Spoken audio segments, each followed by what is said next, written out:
बेळगावला नाटक संपलं आणि आम्ही तिघी उभे, म्हणजे तेव्हा कारण बाहेरगावचा प्रयोग होता त्यामुळे तिकडचे प्रेक्षक काय म्हणतात, तिकडच्या ज्या संस्था असतात त्या सत्कार करायला म्हणून एरवी कर्टन कॉल नसतो, पण तिथे आम्ही आलो तर प्रेक्षकांना लोक ओरडायला लागले, लेखकाला आणा, लेखक कुठे आहे?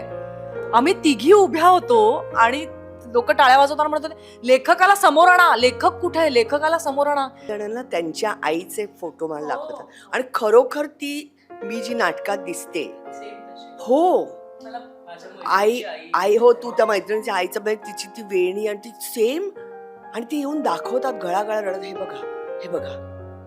म्हणजे की तुम्हाला खरं नाही का वाटत, आम्ही जे लिटरली ते असे व्हॅलिडेशन देतात. हिचं वाक्य आहे की मी 9 वर्षाची असताना पोळ्या करून खाऊ घातल्यात धाकट्या भावाला आणि त्याला पाळणाघरात सोडले वगैरे असं. तर त्याच्यामध्ये एक मुलगी, मला वाटतं मुलुंडला, एवढी रडत होती, तिच्या वडिलांना घेऊन ती रडत होती, मी केल्यात पोळ्या, मी केल्यात पोळ्या, 19 पोळ्या केलेल्या आहेत, खूप रडली ती.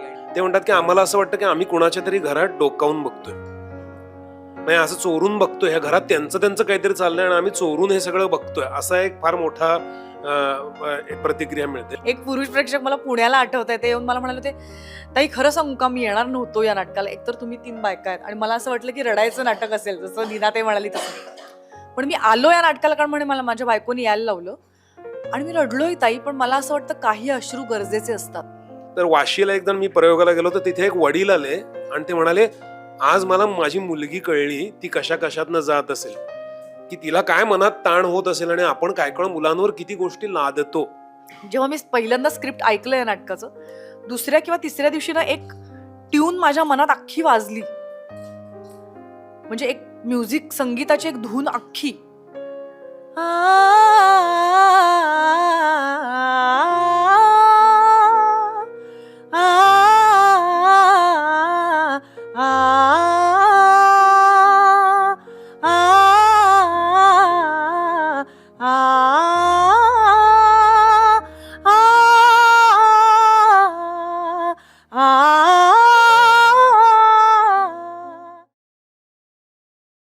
असेन मी नसेन म्हणजे नेमकी सुरुवात लिखाणाची कुठून झाली, त्यातला ट्रिगर पॉईंट नेमका काय होता?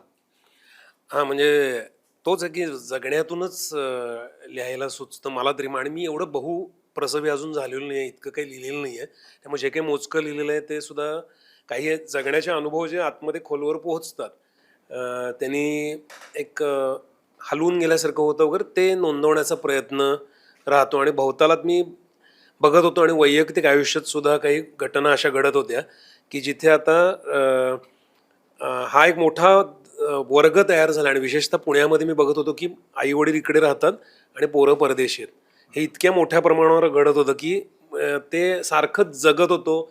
शिवाय माझ्या आईवडिलांचं वय होत होतं, तर आपल्याला जे दिसत असतं की आपल्या अत्यंत जवळची जी माणसं आहेत त्यांच्या टाईमलाईन्स जेव्हा दिसायला लागतात आणि काही घडायला लागतं तेव्हा ते घेणं झेपत नसतं. त्यामुळे एका प्रकारे हे नाटक लिहून मी ते पचवण्याचा पण प्रयत्न होता.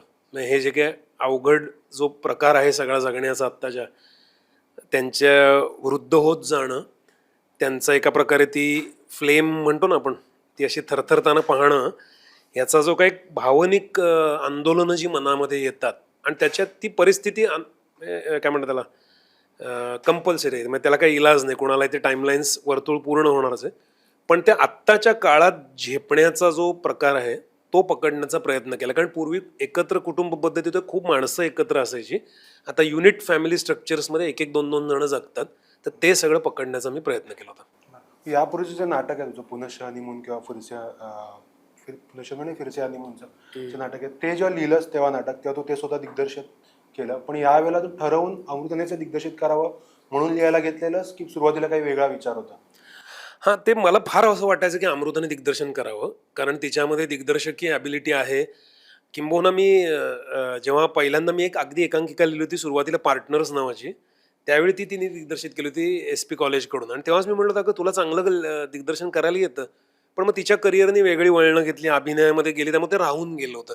तरी तिने एक आजी नावाची शॉर्ट फिल्म बनवली होती ज्याला मी तिला असिस्ट केलं होतं, मी तिचा सहदिग्दर्शक होतो त्याच्यामध्ये. तर मला असं वाटतं ते करावं. तर हे तर नाटक विशेषतः लिहिताना काही वेळा असं होतं ना की आपल्याला जास्त तिने ते करावं हे मनात अगदी धरूनच चाललं होतं, आणि विषय असा होता की एक तिच्यासाठी तो खूप जवळचा पण आहे, तिला माहितीचा विषय आहे आणि अनायासे मग ती दिग्दर्शकी तिची उडी होऊन जाईल. आणि मला लिखाणामध्ये जास्त रस खूप होतोय ते बसवण्यापेक्षा काय कळलं तसं पण होतं. पण तिच्या डोळ्यासमोर तिने करावं हेच होतं म्हणजे. मुदा, अभिनेत्री म्हणून कार्यरत असतानाच दिग्दर्शनासाठी उशीर का झाला असं तुला वाटतं, दिग्दर्शन म्हणून पदार्पण करण्यासाठी? वेळेचाच इश्यू होता, कारण खूप काम चालू होतं आणि कुठली गोष्ट सांगण्याची आतनं उर्मी आपल्याला येते बघ, की ही गोष्ट मला सांगायची आहे. तर ते आयदर तुम्ही स्वतः लिहिल्यावर होतं, म्हणजे तुम्ही फिल्ममेकर किंवा नाटक तुम्ही लिहून ते सांगता, मला ते सांगायचं आहे हे आतून वाटण्याची पण मी वाट बघत होते असं. कारण मी कुठलीच गोष्ट म्हणजे अभिनयात सुद्धा मी अशा भूमिका स्वीकारल्या नाहीत ज्यातनं आतनं मला काहीतरी त्या बोलवणार नाहीत. तसंच इथे पण होतं. आणि संदेश आत्ता म्हणाला तसं आयुष्याने असे काही प्रश्न समोर उभे केले होते, अम, की संदेश हा लेखक आणि नवरा दोन्ही असल्यामुळे त्यांनी ते खूप जवळनं तो ते पाहत होता. म्हणजे पुनश्चमध्येही त्यातले काही प्रश्न मांडले गेले असं मी म्हणेन. आणि आत्ता असेनमीमध्ये तर खूप जास्त माझ्या आयुष्यातले प्रश्न मांडले गेले, कारण माझ्या वडिलांना अल्झायमर्स होतं, म्हणजे ते गेले आता. आणि ते पाहणं हे माझ्यासाठी खूप म्हणजे तेव्हापासूनच माझा मानसोपचारही सुरू झाला वगैरे, या विषयावर पण मी याआधी आपण बोललेलो आहोत.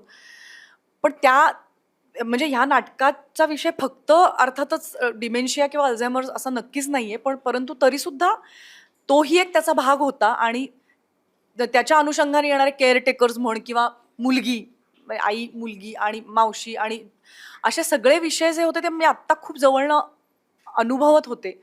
आणि तीच गोष्ट मांडायला मिळेल हे मला जेव्हा जाणवलं, जेव्हा त्यांनी लिहिलं ते नाटक, तेव्हा मला असं वाटलं की अरे ही गोष्ट मला सांगायची आहे. आणि त्यामुळे ती उर्मी आतून जाणवल्यामुळे मग मी लगेचच तो निर्णय घेतला. संदेश मला कितीतरी वर्ष स्त्री दिग्दर्शकांचे चित्रपट पण दाखवायचा, की हा चित्रपट बघ, तू हे करायला पाहिजेस. कारण मी स्वतः अभिनेत्री म्हणून म्हणजे मला आवडतंच ते करायला, ती उर्मी आहे. परंतु जेव्हा जेव्हा मी दिग्दर्शन केलं, 2-3दाच जेव्हा केलं ना, तेव्हा मी वेगळी होऊन जाते. आणि ती जी मी आहे ना, ती मला अजून अनुभवायची असं आता मला असेनमीच्या निमित्ताने पुन्हा एकदा वाटतंय.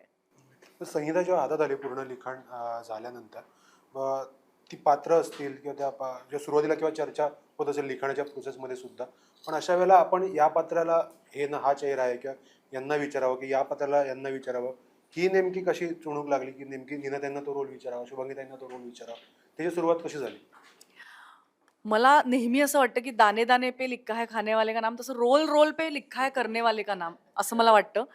आणि प्रत्येक प्रोजेक्टचं एक नशीब असतं आणि त्यानुसार गोष्टी घडत जातात असं मी म्हणेन. आणि तशा या नाटकाचं नशीब खूप चांगलं होतं की त्या गोष्टी घडत गेल्या. म्हणजे आपल्या मनात एक असतं आणि काही गोष्टी घडत पण जातात, म्हणजे एक युनिव्हर्स म्हण काहीतरी गोष्टी घडवतात. तसं शुभांगीताई, आता हां, ते मला सांगता नाही येणार काही गोष्टी, कारण तू पाहिलेलं नाहीयेस आणि ते प्रेक्षकांनाही कळू नये. नाही का, म्हणजे त्या विषयावर मला बोलता नाही येणार. पण काही निर्णय हे मी दिग्दर्शक, तुला माहितीये मी काय बोलते, पण ह्याला मला बोलता येत कळलं मला नाही. ते. पण ते लोकांसमोर नाही सांगता येणार हो, ना. हरकत नाही. हां. म्हणजे मला ना शुभांगीताईच्या भूमिकेला मला म्हणजे जरी आता सगळे माझे शब्द खुंटले. एनिवे, शुभांगीताई मला किंवा शुभांगीताईच्या तोडीचीच ऍक्टर मला तिथे हवी होती. याचं कारण तुम्हाला नाटक बघितल्यावर कळेल. कारण आव्हानात्मक खूप आहे ती जे नाटकात करते ते. आणि त्याच्यामुळे त्या तोडीचीच ऍक्टर मला हवी होती. आणि शुभांगीताईने मला लहानपणापासून पाहिलेलं आहे. आत्मकथा हे नाटक तिचं पहिलं जे नाटक होतं, ज्यात माझी आई पण होती, त्याच्यामुळे मी शाळेत असल्यापासून शुभांगीताई घरी आलेली आहे. तर ते कुठेतरी माझ्या डोक्यात ते होतं की अरे हा चेहरा मला असा हवा आहे. आणि नीनाताईचं घडत गेलं. म्हणजे नीनाताई ही युनिव्हर्सनी केलेली योजना होती असं मला वाटतं. आणि आता मला असं वाटतं की thank God that she happened for the play, असं मी म्हणेन. आणि मी नेहमीच तुला सारखं मी युनिव्हर्सचं नाव घेत असते, तसं मी म्हणेन की काही गोष्टी मी म्हणेन की आपण घडवतो, पण काही गोष्टी घडतात. त्यातली सर्वात सुंदर गोष्ट ही जी घडली ही नीनाताईचं या नाटकात येणं होतं. आणि तिच्या इतर प्रोजेक्ट चालू असताना सुद्धा तिने हे स्वीकारलं. आणि आता तू मगाशी 1.5-2 वर्ष म्हणालीस, ॲक्च्युली 1च वर्ष, म्हणजे ऑलमोस्ट 1.25 वर्ष म्हणजे झालंय. आणि आपले 156च्या वर प्रयोग होऊन गेलेले आहेत. 160ला आपण पोचतो आहोत. आणि हे जे सगळं घडत गेलंय ह्याला कारण हे ज्या गोष्टी घडवून आणले गेलेल्या ना तेच हे कारण आहे असं मी म्हणेन. तालमीचा पहिला दिवस, वाचनाचा पहिला दिवस आठवतोय काय नेमकं घडलेलं त्या दिवशी? हो, मला सगळं आठवतं या नाटकाच्या बाबतीतलं. आणि एक एक प्रकारे मला तसं टेन्शन होतंही आणि नव्हतंही. पण मला एक पाठशाळा उघडल्यासारखी झाली माझ्यासाठी. कारण दोघी इतक्या दिग्गज आहेत कलाकार, की प्रत्येकीने त्यातल्या तिच्या तिच्या परीने मला खूप गोष्टी शिकवल्या, असं मला वाटतं. आणि वेगवेगळी स्कूल्स होती आणि त्यामुळे त्या स्कूलकडनं मला खूप काही शिकायला मिळालं. अभिनयाची पण वेगवेगळ्या शाळा आपण म्हटलं तर तसं. तर त्यामुळे खूपच पहिल्या दिवसापासून मी त्या एका सावध मोडमध्ये होते. कारण मला माहिती होतं की खूप दिग्गज कलाकार आपल्यासमोर आहेत. पण त्याचं दडपण नाही आलं आणि ह्याला कारणीभूत त्यांचं वागणं आहे किंवा त्यांनी मला त्या बरोबरीने वागवलं. नाहीतर वयानेही आणि अनुभवानेही त्या ज्येष्ठ आहेत माझ्यापेक्षा, परंतु ते कुठे आड नाही आलं आमच्या. आणि ह्याचं मला खूप बरं वाटलं. संदेश अर्थातच माझ्या मदतीला होता, कारण मी कामही करत होते आणि मला काम करायचं होतं या पर्टिक्युलर रोलमध्ये. म्हणजे मला माझ्या काही मैत्रिणी विचारत होत्या, की "आता अच्छा तू दिग्दर्शन केल्यावर तूच करणार का रोल?" तर म्हटलं, "नाही, तसं नसणार आहे." कारण माझ्या एका वेगळ्या मैत्रिणीला मी दिग्दर्शन करावं असं वाटत होतं. पण ती म्हणाली, "मला रोल करायचा आहे, तू दिग्दर्शन करशील का?" म्हटलं, "ऑफकोर्स मी करेन." कारण म्हटलं हा जो पर्टिक्युलर रोल आहे गौरीचा या नाटकातला, म्हणजे असं आपण म्हणतो बघ, की त्या कुडीतनं मला स्वतःला घालवायचं आहे. त्या मनातनं मला स्वतःला पास करायचं, कारण मी आता कशातनं तरी जाते आणि गौरी मला स्ट्रेंथ देते त्यातनं जाण्यासाठी. आणि म्हणून एक पर्टिक्युलर ते कास्टिंग मी स्वतःचं जाणून-बुजून केलेलं आहे. पण अर्थातच तसं नेहमीच असेल असं नाही. पण इथे मात्र मी ते जाणून-बुजून स्वतःचं कास्टिंग माझ्या वैयक्तिक कारणांसाठी, मला स्ट्रेंथ मिळावी यासाठी केलं. आणि तालमीत मात्र त्यामुळे समोर न बघण्यासाठी संदेशला मी माझी भूमिका करायला लावायचे. आणि मग त्या दोघींना मला समोर न बघता येईल. प्रदीप मुळेंना मी मुद्दाम मला हवं होतं मामा मुळेंनी लाईट आणि म्हणजे प्रकाश योजना आणि नेपथ्य दोन्ही त्यांनी करावं. कारण तो दिग्गज माणूस आहे. आणि किती तो अनुभवी माणूस आहे. म्हणजे माझी आई मला म्हणाली, "अच्छा मामा करतोय का? आमच्या वेळचा दिग्गज माणूस." असं ती म्हणाली मला. सो सगळ्यांबरोबर त्यांनी इतकं तर मी नवीन होते ना, त्याच्यामुळे मला असं वाटलं, की हा माणूस मला अनुभवी पाहिजे. आणि काम करताना मला ते एक लक्षात येत गेलं, की माझा विचार सगळा सिनेमाच्या दृष्टीने होत होता. मला त्या दोघींनी पण खूप आणि मामा मुळेंनी पण खूप याविषयी शिकवलं, की अमृता रंगमंच आहे. ही जागा असणार आहे. सो त्या दृष्टीने तू विचार करायला पाहिजेस. तर ते सगळं शिकण्यासाठी मला मामामुळे हवेच होते आणि त्यांनी पण म्हणजे त्यांनी नेपथ्य आणि प्रकाश योजना केल्याने ते पण मला खूप शिकायला मिळालं. निनाताई आणि शुभांगीताई, अमृता दिग्दर्शन करणार आहे का? तिच्या दिग्दर्शनाखाली एकत्र आपल्याला आहे का प्रश्न? हा दोघांना सेम आहे, दोघांनी उत्तर द्यायचं आहे ते. अच्छा. तू देते का? जेव्हा अमृता ते दिग्दर्शन करणार, तिच्या दिग्दर्शनासाठी आपल्याला काम करायचं आहे, ती म्हणते तसं आपल्याला तिला डिलिव्हर करायचं आहे. हा एक पहिला भाग कसा जुळून आला? आणि जसं ती म्हणली की अनुभवाने वयाने ज्येष्ठ असताना जेव्हा एक नवीन दिग्दर्शक आपल्यासमोर उभा राहतो तेव्हा तुमचं टेकिंग कसं असतं? सर्वप्रथम मला असं वाटतं की जेव्हा अमृता माझी मैत्रीण आहे. आमचा एक अतिशय विविध लोकांचा ग्रुप आहे. त्याच्यामध्ये वयाचं बंधन नाही आहे. म्हणजे WhatsApp ग्रुप. आम्ही भेटतोय. तर त्याच्यामुळे हे 2 माझे मित्र आहेत. आम्ही कधी काम नाही केलं एकत्र. आणि अमृताला मी बघत आलेली आहे अभिनेत्री म्हणून, मी तिचं नेहमीच काम बघत आली आहे. तिला खास फोन करून सांगितलेल्या आहेत काही गोष्टी, की मला हे आवडलं तुझं, किंवा खूपच छान OTTवर स्पेशली तिने जे काही केलेलं आहे. आणि संदेश नाटकं बघितली. त्याच्यामुळे दुरून होतं. त्यांनाही माझा अनुभव तसाच होता. मला नाही वाटत दे बार्गेन फॉर दिस पर्सन. पण त्याच्यामुळे जेव्हा अमृताने फोन केला, तो मैत्रीण म्हणून केला, की "नीनू बघा, असं नाटक आहे. बघा खूप प्रयोग होणार आहेत. बघा तुम्ही." आधी नकारात्मकच सगळा हे होता, घंटानाद होता. मी कुठेतरी जात होते, गाडीतच आला फोन. तो नकारात्मकच होता. "बघा, बघा, असं आहे, बघा." असं करत तिने मला म्हटलं, "अगं पण मला नाटक तर ऐकू देत ना आधी, मग पुढचं." त्याच्यामुळे माझ्यासाठी संहिता सगळ्यात महत्त्वाची. दिग्दर्शन वगैरे नंतर येतं, कारण मी कुठल्या पिढीतनं काम करत आलेले. म्हणजे अक्षरशः मामा पेंडसेंच्या दिग्दर्शनाखाली पण मी काम केले. अर्थात त्याच्यानंतर दुबे, विजय, तर पिढ्यानपिढ्या दिग्दर्शकांच्या छोट्या लहान होत गेल्यात माझ्यापेक्षा वयानं. आणि त्याच्यामुळे त्यांचं काय ऐकायचं, कसं ऐकायचं, ते काय म्हणतात ते काय घ्यायचं, हे आता मी तशी सरसावून गेलेली आहे. कारण मी सातत्याने काम करते गेली 50 वर्ष. त्याच्यामुळे 2-3 पिढ्या तयार. आता आज सुरुवातीला आम्हाला काही विचारच करावा लागायचा नाही. संहिताही तेच निवडायचे. म्हणजे दुबे, "हां, काम करना है तुम्हें, चलो आ जाओ." किंवा बाई म्हणायचे, "नहीं नहीं चल आता, आले आता झालं हमीदाबाई, चला आता हा महासागर. काही नाही, माहिती पण नाही संहिता. तर संहितेची निवड त्या काळात लक्षात आली. तर संहिता अर्थात मी गेले यांच्याकडे आणि संदेश मला वाचूनही दाखवली. तेव्हाच मी हलले. आणि ज्या नाटकाची वाट काय माहिती, मी स्टेजची कलाकार आहे, नाट्य कलाकार आहे शेवटी. कितीही तुम्ही काय केलं तरी पहिलं माझं पाऊल नाटकातलं असल्यामुळे मी स्वतःला ती कलाकार मानते. आणि मला असं वाटतं ते माहेरघर आहे माझं, जिथे मी बागडू शकते लीलया, असं ते आहे. आणि नेहमीच त्याच्यामध्ये त्याचा शोध चालू असतो. अरे काय नाटक सोडलं का वगैरे, असे इतके टोकाचे निर्णय कुठलाच अभिनेता घेत नाही. कुठलं की मी आता करणारच नाही असं नसतं. कलाकाराच्या बाबतीत असं नसतं, ते कायम चालूच राहतं एक मनात कुठेतरी.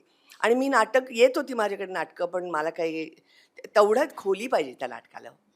माझ्या मते ते तितकं मला, म्हणजे मी विचार करते 500 ते 1000 रुपये मी सस्टेन होणार आहे का नाटकात, हा पहिला माझा विचार असतो. मग पुढचं, कारण नाटक चांगलंच असेल पण मला ते कितपत भावतं हे महत्त्वाचं. तर जेव्हा संदेशी वाचून पाहिलं, दाखवलं, तेव्हा मी त्याला म्हटलं मला तू हे पाठवून दे, मला फक्त एकदा स्वतःला वाचू दे. आणि मग मी लगेचच होकार कळवला. अर्थात ही म्हणते जसं माझे काही बाकीचे कमिटमेंट्स होत्या त्या यांनी अतिशय उत्तम रीतीने सांभाळल्या. म्हणजे सकाळी 8ला आमच्या रिहर्सलला ही कुठून यायची गोरेगावहून, आणि माझ्या घराच्या जवळ अगदी त्यांनी हॉल घेतला होता, त्याच्यामुळे अक्षरशः हाकेच्या अंतरावर मी होते. मग ते 8 ते 1 करायचं, मग 2 ते 10 तिकडे, असं आम्ही म्हणजे सगळ्यांनीच मेहनत घेतली. मी एकटीनेच नाही, पण हिनी घेतली. आणि एकच होतं की पिढीचा फरक असा पडतो की मला माहीत होतं की मला हे जमणार आहे, आणि ह्यांना भीती होती की हिलाही जमणार आहे की नाही. कारण नाही म्हटलं तरी माहिती नाही ना, कामच केले. मला हिच्याबद्दल काहीच शंका नव्हती दिग्दर्शिका म्हणून, कारण ती आणि संदेश मिळून हे प्रोजेक्ट करतायत. म्हणजे जिथे अनुभव हिचा जर कमी पडला तर संदेश आहे, आणि त्यांचा पडला तर आम्ही आहोत. हे असं मला एक, म्हणजे कायम करत आले. नाटक हे सामूहिक असतं, नाटक हे कोणा एकाच नसतं. त्याच्यामुळे प्रत्येकाचा एक वाटा असतो, आणि तसंच होत गेलं. पण अर्थात सिंहाचा वाटा दिग्दर्शिकेचा हिचा आहे, आणि काही काही गोष्टी ती अडून धरते, आणि ते मला त्याचं खूप कौतुक वाटतं की नाही मला हेच हवं आहे. आणि ते झालं, ते घडतच गेलं. ही म्हणते तसं घडत गेलं ते. आणि असं मी म्हणत नाही की हसत खेळत झालं, अजिबात नाही. मी खूप टेन्शन घेते कुठल्या गोष्टीचं. आणि मला आठवतं सुरुवातीला होते, पण तू चिडलेली काय सारखी, काय होतंय तुला, चुप रे तू मला. कारण तो रोल ग्रास करण्याची माझी घाई होती. इतक्या वर्षांनंतर जेव्हा मी रंगभूमीवर पाऊल ठेवणार, तर मला माहिती आहे माझा प्रेक्षक वर्ग काय आहे, मला माहिती आहे मला काय मानतात, ह्याची मला पूर्ण कल्पना आहे. ही म्हणजे मी काही फार बढाया मारत नाही किंवा कमीही लेखत नाही स्वतःला. पण मला त्यांना दगा देऊन चालले. एवढ्या वर्षांनी नीना कुलकर्णी येते, जिची नाटकं मी बघत आलो, ते काहीतरी आपल्याला दिलं पाहिजे. त्याच्यामुळे मी त्याच्यात होतं की हा रोल जो अत्यंत अवघड आहे माझ्याकरता, तो मी ग्रास कसा करू. आणि त्या सगळ्यातून आम्ही घडत गेले. मला वाटतं 1 महिना. मला आठवतं संदेशनी मला नोव्हेंबरच्या एंडच्या सुमारास विचार की नीनू 13 डिसेंबर करूया का. म्हटलं चल करूया. आणि ते झालं. लिटरली थांबले होती की बाबा नाही हिला जमलं, काय झालं. पण ते झालं. ते ओघाने येत गेलं, घडत गेलं. म्हणजे माझा नाटकातला सगळ्यात आवडता सीन हिच्याबरोबर चालायचे, तर आम्ही एकमेकीची तोंडही बघत नाही. केवळ आवाजावरनं आम्ही तो अख्खा सीन उभा करतो. माझा सगळ्यात आवडता सीन तो आहे. तर ह्या गोष्टी जेव्हा नाटकात असतात, नाट्य जेव्हा उभं राहतं, कारण हल्ली काय होतं, मग ते सिनेमासारखंच नाटक असतं असं बरेच वेळा होतं. तसं नाही, हे नाटक आहे. 100% 100 नंबरी नाटक आहे. आणि म्हणून मला खूप अभिमान आहे की मी याच्यात आहे. हे मला एक ऍड करायचं फक्त मध्ये, की हे मगाशी तू म्हटलीस ना की नावं वाचून आमच्यावर ट्रस्ट ठेवून ऑडियन्स येतो, तर तसं ऑडियन्सचे काही आपण फीडबॅक मिळतात ना आपल्याला वेगवेगळ्या याच्यावर, तसं ऍक्च्युली म्हणतात आम्ही ह्यांची नावं वाचून आलो कारण आम्हाला माहिती होतं ही नावं आम्हाला फसवणार नाहीत, चांगलं नाटक देणारच, असं खूप जणांनी सांगितलं. तर मला फार विशेष वाटतं, म्हणजे मराठी प्रेक्षक काही नावांची कसा असोसिएटेड असतो की हे चांगलं देणार मला, ह्याची खात्री असते. तर मला एकदम तू म्हणल्यावर ते आठवलं. नाही, हे मला माहिती होतं अनुभवाने. त्याच्यामुळे मी पण नाटकाच्या बाबतीत अत्यंत चोखंदळ आहे. सिनेमाचं थोडं वर खाली होतं, आपली माझी समीकरणंच वेगळी आहेत. हिंदीला म्हणा, मराठीला समीकरणं माझी वेगळी आहेत, किंवा बाकीचं टेलिव्हिजन म्हणा किंवा OTT म्हणा. पण नाटकाच्या बाबतीत तुम्हाला नाही, कुठेही ट्रिक करता येत नाही. चोखंदळच व्हायला पाहिजे. तुम्हाला भावलं तरच ते प्रेक्षकांपर्यंत तुम्ही पोचू शकता, असा माझा ठाम विश्वास आहे. माझा अनुभव तर असाच आहे की मला म्हणजे थँक्यू संदेश सुंदर नाटक लिहिल्याबद्दल, आणि थँक्यू अमृता की ही भूमिका मला बहाल केल्याबद्दल. कारण की मला खूप छान असं वाटतं की शांत बसलं आपण, थोडा पेशन्स ठेवला, घाई गडबड, कोणाचं काय चाललंय, माझं काही चाललं नाही असं न करता शांत बसलं तर आपल्याकडे छान चालत येतं एक नाटक. अगदी छान असं झालं माझं, की मी शांत बसले होते आणि माझ्याकडे संदेश अमृता वाचायला आले. मला खूप आनंद झाला त्याचा आणि झडप घातली मी त्या रोलवर.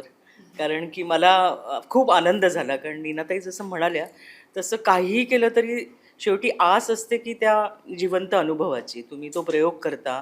आणि मराठी रंगभूमीची गंमतच एक वेगळी आहे की आसपासची माणसं असो किंवा तुम्ही दौरे करता, ती सगळी यंत्रणा जी आहे ती इतकी आपुलकीची आहे आणि इतकी म्हणजे फार मजा येते. मी तुम्ही तुमच्या कामावर कॉन्सन्ट्रेट करू शकता की तुम्ही हा प्रयोग करणार आहात येऊन.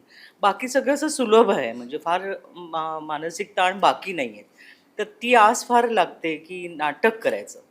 म्हणजे माझं कधीही स्वप्न की मला खूप छान काम करायचं तर मला नाटकातलंच हवं असायचं आणि ते माझ्याकडे आलं.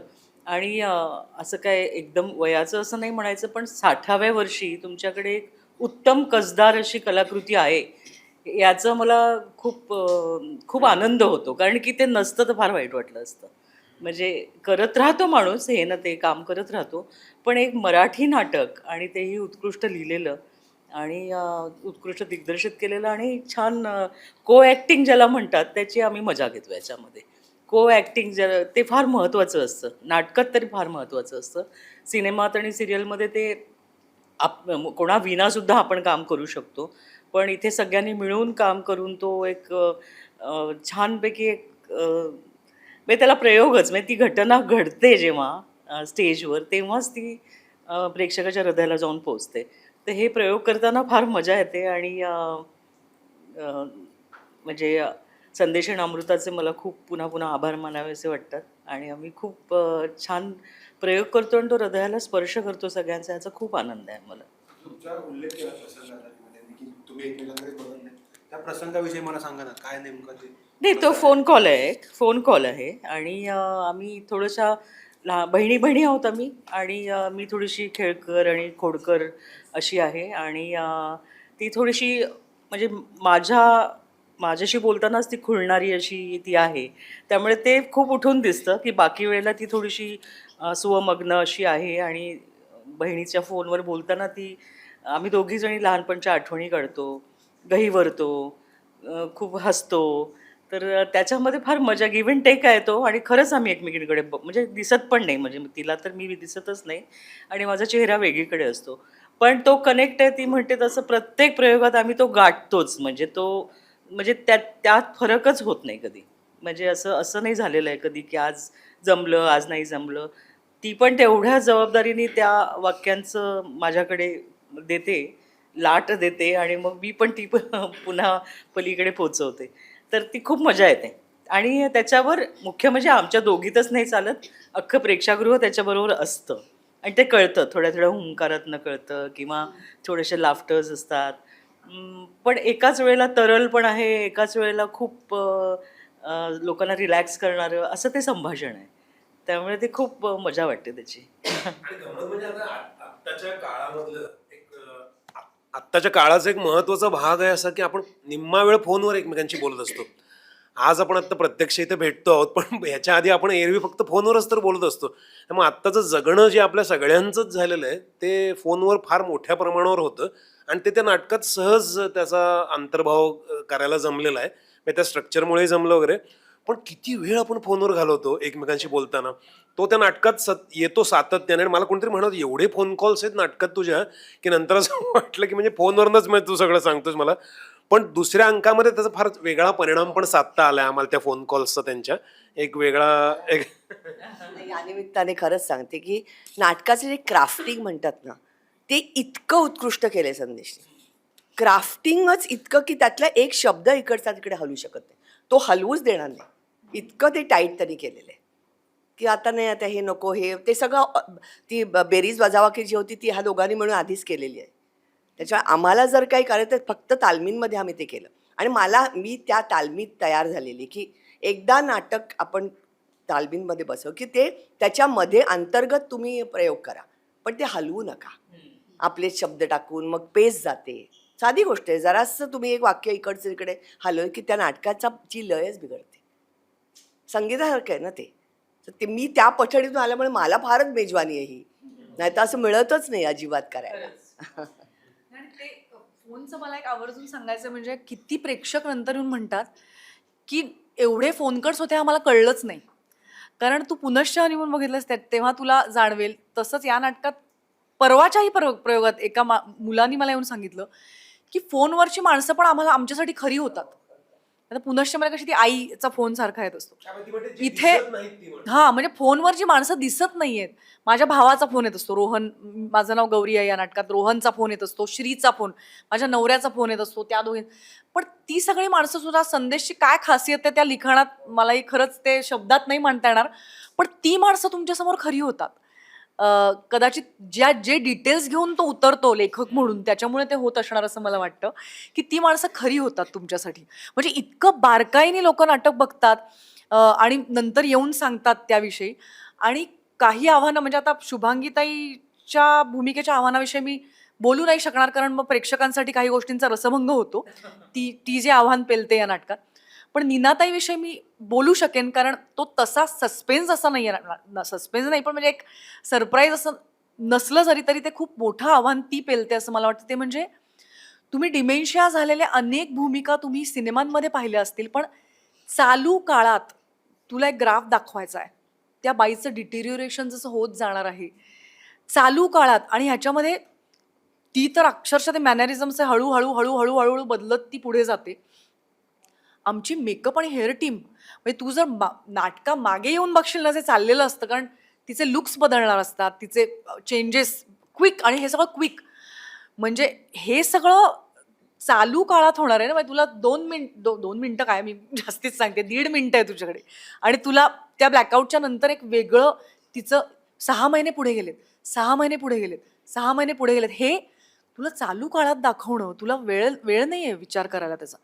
सिनेमात तरी म्हणजे आयरिस सारखा सिनेमा जेव्हा आपण बघतो की ज्याच्यात ती म्हणजे प्रत्येक शॉटच्या आधी मी म्हणू शकते की अच्छा या ग्राफमध्ये, अच्छा मी आता इथे आली आहे का, ओके म्हणजे मॅनरिझम्समध्ये कदाचित असे बदल झाले असतील.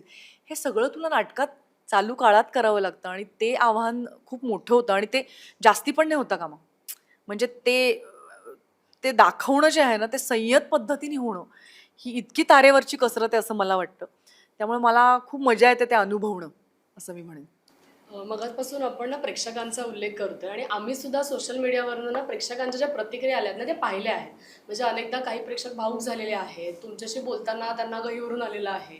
आणि आता जसा आपण विषय तुम्ही सांगताय तर तो अगदी डिमेन्शिया अल्झायमर नाही पण थोड्याफार प्रमाणात आपण प्रत्येक जण आयुष्यामध्ये रिलेट करतो. कारण आपण लहान मुलांशी, म्हणजे आमची पिढी अशी आहे की लहान मुलांना पण तुला किती वेळ सांगितलं, तुला लक्षात नाही का मी तुला सांगितलं होतं. आणि ॲट द सेम टाइम आम्ही आमच्या जनरेशनमधल्या आई बाबांना पण हेच बोलतोय. तर असं आहे. तर अशा पद्धतीच्या प्रतिक्रिया तुम्हाला कशा आल्या? कारण प्रेक्षकांच्या प्रतिक्रिया विशेषतः या नाटकाला खूप वेगवेगळ्या पद्धतीच्या आलेल्या आहेत. तर तुमचा प्रेक्षकांशी असलेला हा सगळा अनुभव आहे तो कसा होता एकूणच? हो म्हणजे तू म्हणालीस तसं तो हृदयच असतो. आणि मला गंमत वाटते प्रत्येक प्रयोगानंतर, म्हणजे 156वा परवाचा प्रयोग, तर प्रत्येक प्रयोगानंतर म्हणजे मला शुभांगीताईचा एक शब्द खूप आवडतो. ती म्हणते की सामूहिक गहिवर, सामूहिक गहिवर असा शब्द शुभांगीताईंनी मला वापरला होता या नाटकाच्या प्रेक्षक प्रतिक्रियांविषयी, की सगळे मिळून. आणि ॲट द सेम टाइम शुभांगीताईचं पात्र जेव्हा येतं ना रंगमंचावर, कारण आम्हा दोघींची गोष्ट ही गहिरी असली तरी सुद्धा त्याला एक गुलाबी झाल्यावर तिचं पात्र लावणार आहे. म्हणजे संदेशची ती पद्धत पुनश्चमध्ये सुद्धा होती, जर तुम्हाला आठवत असेल तर, की तुम्ही हसत असता आणि तो तुमच्यावर घाला घालतो. हा त्याचा एक लेखक म्हणून त्याची एक पद्धत, किंवा ते आपोआप होतं का ते मला माहित नाही. पण ह्याच्यात सुद्धा शुभांगीताईचं पात्र आल्यावर असं वाटतं की हा, आणि हसतात लोक, चक्क हसत असतात, खदा हसतात, टाळ्या वाजवत असतात, आणि मग एक काहीतरी होऊन बसतं. जे काही ज्याला लेखक तुम्हाला तयार नसता तुम्ही असं काहीतरी, ती संदेशची पद्धती की हसता हसता तुम्हाला तो हे करून जातो. तसं खूप प्रेक्षक सांगतात. आणि तू म्हणालीस तसं घराघरात ते असल्यामुळे खूप, म्हणजे बापरे, नीनाताईच्या तर पाया पडतात आणि खूप रडत असतात. कारण नीनाताई एका सीनमध्ये ना अशी एनिवे ते सांगते मी, ती हॅट घालून येते असा एक तो सीन आहे. तर लोक असे फोटो आणून म्हणजे शिवाजीला एक माणूस फोटो आणून दाखवत होता, ही बघा माझ्या आईचा फोटो. नाही, आणि काही काही जणांना त्यांच्या आईचे फोटो मला दाखवतात आणि खरोखर ती मी जी नाटकात दिसते हो आई आई हो तू त्या मैत्रिणीच्या आईचं म्हणजे तिची ती वेणी आणि ती सेम, आणि ती येऊन दाखवतात गळागळा रडत, हे बघा हे बघा. म्हणजे की तुम्हाला खरं नाही का वाटत आम्ही जे लिटरली ते असे व्हॅलिडेशन देतात की हे असं. आणि आणखीन एक, आता मी इतक्या नाटकातनं काम केलं, कोणाला आवडतं कोणाला नाही आवडत, हे एकमेव नाटक आहे संदेश जे मला आज तगायत बरं 100% भावलेलं नाटक आहे कुठल्या ना कुठल्या लेवलवरती. कोणीच असं मला नेगेटिव्ह एकही कमेंट मला नाही वाटत आपल्याला मिळाली. नाही, आपल्या कुणालाच नाही मिळाली. मिळाली नाही, नाहीच मिळालेली. 99% तर निश्चित म्हणू शकतो, 100% म्हणजे आगाऊपणा होईल, पण 99% तर निश्चित म्हणू शकू. इतकं सगळं ते असं जमून आलेलं आहे आणि ते डायरेक्ट इकडेच जातं नाटक. आणि खूप दिवसांनी मला वाटतं असा तो पूर्ण अनुभव, म्हणजे प्रेक्षकांकडनं ते घरातून निघालेले असतील, काय पार्किंगमध्ये गाड्या किंवा काय कुठून आले असतील आणि येऊन ते तिसऱ्या बेलची प्रतीक्षा करत बसलेले आहेत आणि पडदा उघडल्यानंतर एक पूर्ण अनुभव. कारण की काय होतं की थोडंसं आपण आपल्यामध्ये राहतो किंवा आपण वेगळा विचार करतो, तर तसं होत नाही. त्यांचं उलटं असं होतं की त्याच्याबरोबर ते ते इतके त्यांचे पण विचार सुरू होत राहतात त्याच्याबरोबर या नाटकाच्या संदर्भातच. असं नाही की आता आपण जाताना इकडे खायला जाऊ किंवा जाताना भाजी घ्यायची वगैरे, असं काही होत नाही. इतका म्हणजे असा मला अनुभव खूप जणांनी सांगितला की आम्हाला काहीच दुसरं सुचत नव्हतं. म्हणजे तो अंधार सुद्धा आम्हाला असं वाटलं की आता काय होणार आहे, आता काय होणार आहे, तोपर्यंत काहीतरी चुळबुळ वगैरे असं काही होत नाही. आणि मुख्य म्हणजे अमृताला भेटतात त्या की मुलं भेटतात की मी गौरी आहे. म्हणजे मुली तर भेटतातच, त्या तर खूप रडतात. म्हणजे त्याच्यामध्ये एक हिचं वाक्य आहे की मी 9 वर्षाची असताना पोळ्या करून खाऊ घातल्यात धाकट्या भावाला आणि त्याला पाळणा घरात सोडलंय वगैरे असं. तर त्याच्यामध्ये एक मुलगी मला वाटतं मुलुंडला एवढी रडत होती, तिच्या वडिलांना घेऊन ती रडत होती, मी केल्यात पोळ्या, मी केल्यात पोळ्या, 19 पोळ्या केलेल्या आहेत. खूप रडली ती आणि ती दुसऱ्यांदा पण आली. पण मुलं जेव्हा भेटतात ना की तेव्हा की मी गौरी आहे आणि असे ढसाढसा रडायला लागतात. आणि त्यात नाशिकला एक मुलगा भेटला होता. तो नाशिकला एक डिमेन्शियाचं केअर सेंटर आहे मला वाटतं, एक छोटंसं भाग आहे एका हॉस्पिटलचा. तिथे काम करणारा मुलगा डॉक्टर आला होता आणि तो असा चक्रावून गेला. मी काढला होता त्याचा व्हिडिओ. तो म्हणाला की आम्ही खूप क्लिनिकली बघतो, मेडिकली बघत राहतो, पण या बाजूनी पहिल्यांदाच पाहिलं मी हे. त्यामुळे माझा सगळा अप्रोचच बदलेल. तर थँक्स टू संदेश. मला एक आणखीन एक असं वाटतंय, प्रतिक्रिया जी प्रेक्षकांच्या दोन मला फार महत्वाच्या वाटतात. एक प्रेक्षकांची प्रतिक्रिया, कारण आम्ही एक फोन नंबर पण जनरेट केला, त्याच्यावर बरेच जण लिहून पण पाठवतात प्रतिक्रिया सगळ्या झालेल्यावर, विस्तृत लिहून पानं लिहून पाठवतात की कसं काय भावलं, कसं भावलं, मी कशातनं जातोय पासनं.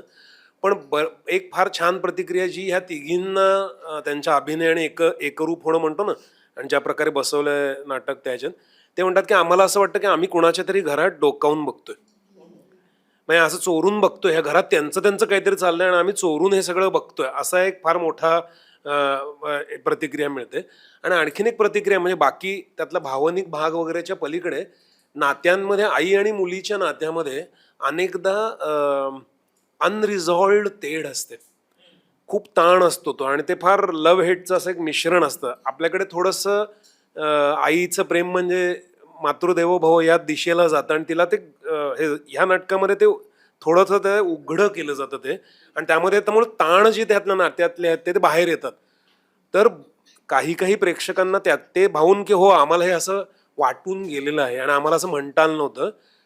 तर वाशीला एकदा मी प्रयोगाला गेलो तर तिथे एक वडील आले आणि ते म्हणाले, आज मला माझी मुलगी कळली ती कशातनं जात असेल, की तिला काय मनात ताण होत असेल आणि आपण काय मुलांवर किती गोष्टी लादतो.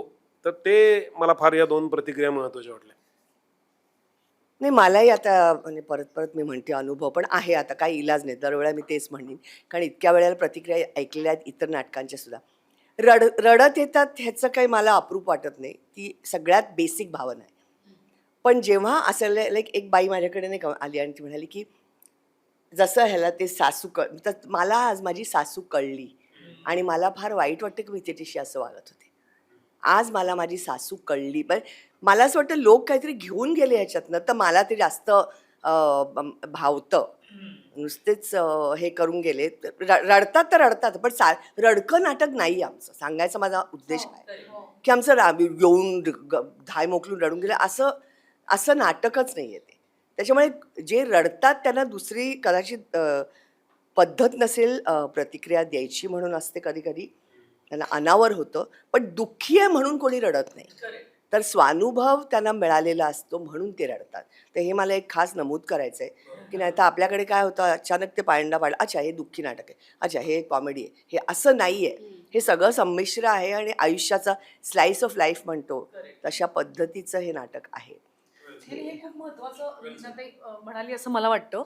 म्हणजे काही पुरुष प्रेक्षक विशेषतः, असं आम्ही 3 बायका आहोत ना नाटकात, तर एक पुरुष प्रेक्षक मला पुण्याला आठवत आहे, ते येऊन मला म्हणाले होते, ताई खरं सांगू का, मी येणार नव्हतो या नाटकाला, एकतर तुम्ही 3 बायका आहेत आणि मला असं वाटलं की रडायचं नाटक असेल, जसं नीनाताई म्हणाली तसं. पण मी आलो या नाटकाला कारण म्हणे मला माझ्या बायकोनी यायला लावलं आणि मी रडलोय ताई, पण मला असं वाटतं काही अश्रू गरजेचे असतात, हे तुमच्या नाटकाने मला शिकवलं, असं तो पुरुष मला एक प्रेक्षक येऊन म्हणाला. म्हणजे स्त्री पुरुष असं काही नसतं प्रेक्षकात खरं तर, पण तरी सुद्धा. आणि शुभांगीता एक महत्वाचं मगाशी म्हणाली ना की गौरी हे जे पात्र आहे त्यातलं, तर संदेश म्हणाला तसं, हो आई मातृदेवो भव, हो सगळं बरोबर, पण आईकडे एक माणूस म्हणून बघणं, हे त्या गौरीच्या एका संवादातनं जे घडतं ते खूप लोकांना असं वाटतं की बापरे असंही करता येऊ शकेल, किंवा आमचं दुःख कोणाला तरी कळलंय. आणि गौरी हे असं पात्र आहे जिला सगळे टेकन फॉर ग्रांटेड, एक घरात कोणीतरी असतं बघ, सगळे फक्त त्याला गृहीत धरतात आणि त्याचा त्या व्यक्तीचा विचार कुणीच करत नसतं आणि ती व्यक्ती फक्त दुसऱ्यांसाठी करत असते. तिचं काय काय होतंय, तिच्या मनात काय चाललंय, ते कुणाला वेळच नसतो तिच्यासाठी. तर त्यामुळे शुभांगीताई जसं म्हणलं की काही पुरुष पण येऊन म्हणतात की मी गौरी आहे घरातली. सो इट्स नॉट अबाउट स्त्री किंवा पुरुष, पण एक अशी व्यक्ती असते आपल्या घरातली की जी दुसऱ्यांसाठी करत राहते, पण तिच्यासाठी विचार करायला कोणाला वेळ नसतो. आणि त्यामुळे ती गौरी, मला असं वाटतं की आई तर आपलीशी वाटते, मावशी तर वाटणारच, मावशी तर लवेबल असते. मग मावशी इतके जण येऊन म्हणतात की आमची मावशी अशी आहे किंवा असं, पण त्या गौरीचं दुःख ते त्या पलीकडचं अशासाठी की त्याविषयी कोणी घरी बोलतच नाही आणि त्याविषयी पहिल्यांदा रंगमंचावर बोललं गेलं असं त्या लोकांना वाटतं, त्यामुळे त्यांना बरं वाटतं. प्रेक्षकांचा पण आता वळतो त्याच्यामध्येच मला आणखीन विचारायचं होतं की या क्षेत्रातले सुद्धा काही अनेक दिग्गज मंडळी तुमच्या नाटकाला येऊन गेले. हा, तर म्हणजे आता काल परवाच्याच प्रयोगाला खूप जण एकाच, आम्ही म्हटलोच ना की एका फ्रेम मध्ये इतकी छान मंडळी सगळी दिसत आहेत, तर तो अनुभव कसा होता, त्यांच्या प्रतिक्रिया कशा असतात, ते काय तुम्हाला सांगतात? हा, आम्ही करणार होतो पण म्हटलं तुम्ही आज येणार आहात तर पण तुम्हाला गंमत सांगू का, म्हणजे आता प्रतिक्रिया म्हणशील तर म्हणजे आम्हाला असं वाटतं की अरे आता एवढे दिग्गज येणार आहेत, सो आम्ही पण अर्थात आमची सोशल मीडियाची टीम आहे आणि आमचा एक महत्त्वाचा निर्णय आहे जो आम्ही म्हणजे तो खूप लोकांना आवडतो, जे आपल्या क्षेत्रातले त्यांना तो अधिक आवडतो. म्हणजे पूजा भटपासून सगळे मला म्हणाले की पहिल्यांदाच आम्ही हे बघितलं घडताना आत्ताच्या काळात, ते म्हणजे आम्ही कर्टन कॉल घेत नाही. कारण की एका मनाच्या जागी तुम्ही पोचलेले असता, तर तिथून तुम्हाला बाहेरून आम्ही लगेच डोळे पुसत सगळ्यांना नमस्कार करायचं, तर ते सगळं ते मोडून जातं ना, सगळं ते दुभंगतं. हां, सो त्याच्यामुळे आम्ही त्यामुळे आम्ही कर्टन कॉल घेत नाही, ही एक गोष्ट. पण दुसरी गोष्ट म्हणजे आम्ही जर नंतर लोकांना विचारायला काही गेलो ना, सोशल मीडियाची आमची टीम काय वाटतंय, इन्क्लुडिंग सेलिब्रिटीज, सगळे रडत असतात, सगळे दिगमूड आणि रडत ॲज इन लाईक नुसते रडत नसतात, ते असे एका वेगळ्या जागी असतात पोचलेले. ते म्हणतात आम्ही घरून, म्हणजे आता रत्ना पाठक शहानी सुद्धा ती आम्हाला म्हणाली मी आत्ता बोलू नाही शकत कारण मी कुठल्या तरी वेगळ्या जागी पोचलेली आहे माझ्या आतमध्ये, मी तुम्हाला पाठवेन व्हिडिओ. आणि मग तिने घरी जाऊन मात्र पाठवतात आणि जो येतो ना व्हिडिओ तो असा इतका विस्तृत, इतका मनस्वी, इतका हार्टफेल्ट आपण म्हणतो ना, आतून आलेला असा तो असतो. नाही तर हल्ली आपल्याला अशी सवय झाली आहे ना की सेलिब्रिटी येणार आणि एक प्रकार ते बोलणार आणि मग ते, पण त्याच्या पलीकडचं काहीतरी. नाही आता परेश परवा आला होता आणि मी खूप चित्रपट केले अगदी फिरवी दिल्या हिंदुस्थानीपासून, आणि तर त्याला इतका हल्लेला मी क्वचित पाहिलेला आहे. नॉर्मली तो असा खिल्ली उडवत समोरचं जे काय आपलं चाललेलं आहे त्याच्याबद्दल, तो म्हणाला मैं सुन्न हो गया हूँ, मैं हिल नहीं सकता. आणि ती मला खूप विशेष वाटली प्रदे. हिल नाही सकता म्हणजे अक्षर दिडमूळ म्हणतो ते झाले, मैं सुन्न हो गया. आणि तो किती वेळ सुन्न होता, तो अगदी सगळ्यात शेवटी तो गेला, तो नंतर तो म्हणजे सगळेजण बाहेर पडले हळूहळू, त्या तो सगळ्यात शेवटी होता निघणारा तिथला. तर ही जी प्रतिक्रिया सेलिब्रिटीज किंवा आमचा दोस्त जो आहे निरंजन अय्यंगार जो लेखक आहे, तो दुसऱ्यांदा आला होता. किंवा भाव नावाचा आमचा एक कोरिओग्राफर फ्रेंड आहे, तो सेकंड टाइम आला होता. त्याचं काही मराठी एवढं ग्रेट नाही, पण तो दुसऱ्यांदा आला होता बघायला. आणि त्यांना मग तो कसा फरक आणि किती जास्त चांगलं होतंय नाटक अशी त्यांची प्रतिक्रिया होती की जास्त आता खुलतंय. आता काय काय जागा आम्हाला म्हणजे असे नाही आले की अरे मला पहिल्यांदा कळलं नाही म्हणून येतं. असे प्रेक्षक असतात की आपल्याला पहिल्यांदा कळलं नाही काही आकलन नाही झालं परत आलं. तसं नाही, ते मुद्दामून आवर्जून आले बघायला. ते म्हणाले आणखीन सकस प्रयोग होतो, आणखीन म्हणजे वेगळ्या लेवलचा तो प्रयोग होतो. खूप बरं वाटतं जेव्हा मोठी नावाजलेली माणसं आपल्याविषयी बोलतात आणि आपल्या नाटकाविषयी बोलतात, तेव्हा डेफिनेटली हाड द्या असं त्यांनी दोन शब्द अरे मर्दों के लिए कुछ लिखो ना भाई, औरतों के लिए क्यों लिख रहे हो इतना सब, असं आणि नाटक झाल्यावर ते असं नाटक झालं म्हणाले. हाड द्या. आणि मला असं एक वाटतं की दोन गोष्टी का, एक तर तो विषय सगळा आहे घराघरातला, पण आत्ताच्या जे जगण्यातलं जे ना आमच्या घरात घडणारं जे म्हणतात ना सारखं, इतकी कॉमन आहे. कारण प्रत्येकाच्या घरी केअरटेकर सारखं कोणी येतं, मेड्स येतात सांभाळायला, हे एक ते रिलेट होतं म्हणजे त्या सगळ्याच्यानं. पण मला एक वाटतं म्हणजे जे नीनाताई पण मगाशी म्हणत होती ना, की नाटकाचा विषय जरी गंभीर असला आणि अगदी मृत्यू, वृद्धत्व हे सगळे जरी त्याच्यातले टॅकल केले असले, तरी त्या प्रोटोगॉनिस्टचा जो प्रवास आहे ना सगळा, तो सगळा प्रो लाईफ आहे. म्हणजे ती इतक्या सगळ्या अवघड ह्याच्यातनं जाते, मृत्यूपर्यंत ती जाते, पण त्यावेळी ती जगण्याचा स्वीकार करते. त्यामुळे हे नाटक माझ्यासाठी जरी हे असलं तरी ते स्वीकारच आहे. ज्या अवस्थेमध्ये ती आहे त्याचा संपूर्ण स्वीकार करते. तिची मोठी सोलोलक याची सुंदर घेते नीनाताईनंतर, ज्यातनं ती मुक्त होते. मग ह्या जगण्याच्या जंजाळातनं. आणि ते फार महत्वाचं आहे की अत्यंत एका प्रकारे ती साधी बाई आहे, घरगुती देवदेव करणारी अमुक तमुक अशी सगळी साधी बाई आहे. पण त्या अनुभवाचा जेव्हा ती स्वीकार करते सगळ्या, आणि मृत्यूचाही स्वीकार करते, आणि ही एक संधी मिळते आयुष्यातनं वेगळ्या त्रासामुळे, आजारपणामुळे, ती त्या संधीचा स्वीकार करून ती त्या नवऱ्यालाही मुक्त करते आणि स्वतः मुक्त होते. तर हे माझ्या मते ते प्रो लाईफ, आणि मुलींना सांगते ती कामं करा आपापली, हे सगळं. त्यामुळे ते एक वेगळ्या प्रकारे ताकद देणारं नाटक आहे असं मला वाटतं. म्हणजे ते जे नंतर मिळतं ना, ती स्ट्रेंथ आहे की जगण्याची स्ट्रेंथ आहे, की हे आपण इतकं व्यामिश्र बघतो म्हणजे आपण हताश व्हायचं की नाही, ती उलट पकडायला हात मदत करते, असं माझं एक स्वतःचं टेक आहे त्या अनुभवातनं. आणि विद्याच्या प्रेक्षकांमध्ये विद्या मला आधी म्हणायला लागली, कारण विद्याने पुनश्चनी म्हणून दोनदा पाहिलंय. ती म्हणाली की मला या नाटकाला यायचंय अमृता, कारण तुझं दिग्दर्शन आहे, पण मराठी नाटक आहे, मला समजेल का? तर मी म्हणलं विद्या, आई आणि मुलीची गोष्ट आहे, तर मला असं वाटतं आई आणि मुलीची गोष्ट कुठल्याही भाषेच्या प्रेक्षकांना समजणार. या नाटकाला पुण्यातल्या पहिल्या प्रयोगाला एक अमेरिकन प्रेक्षक आले होते, कारण माझ्या भावाचेच ते मित्र होते, आणि म्हणजे व्हाईट इंग्लिश लोक होती.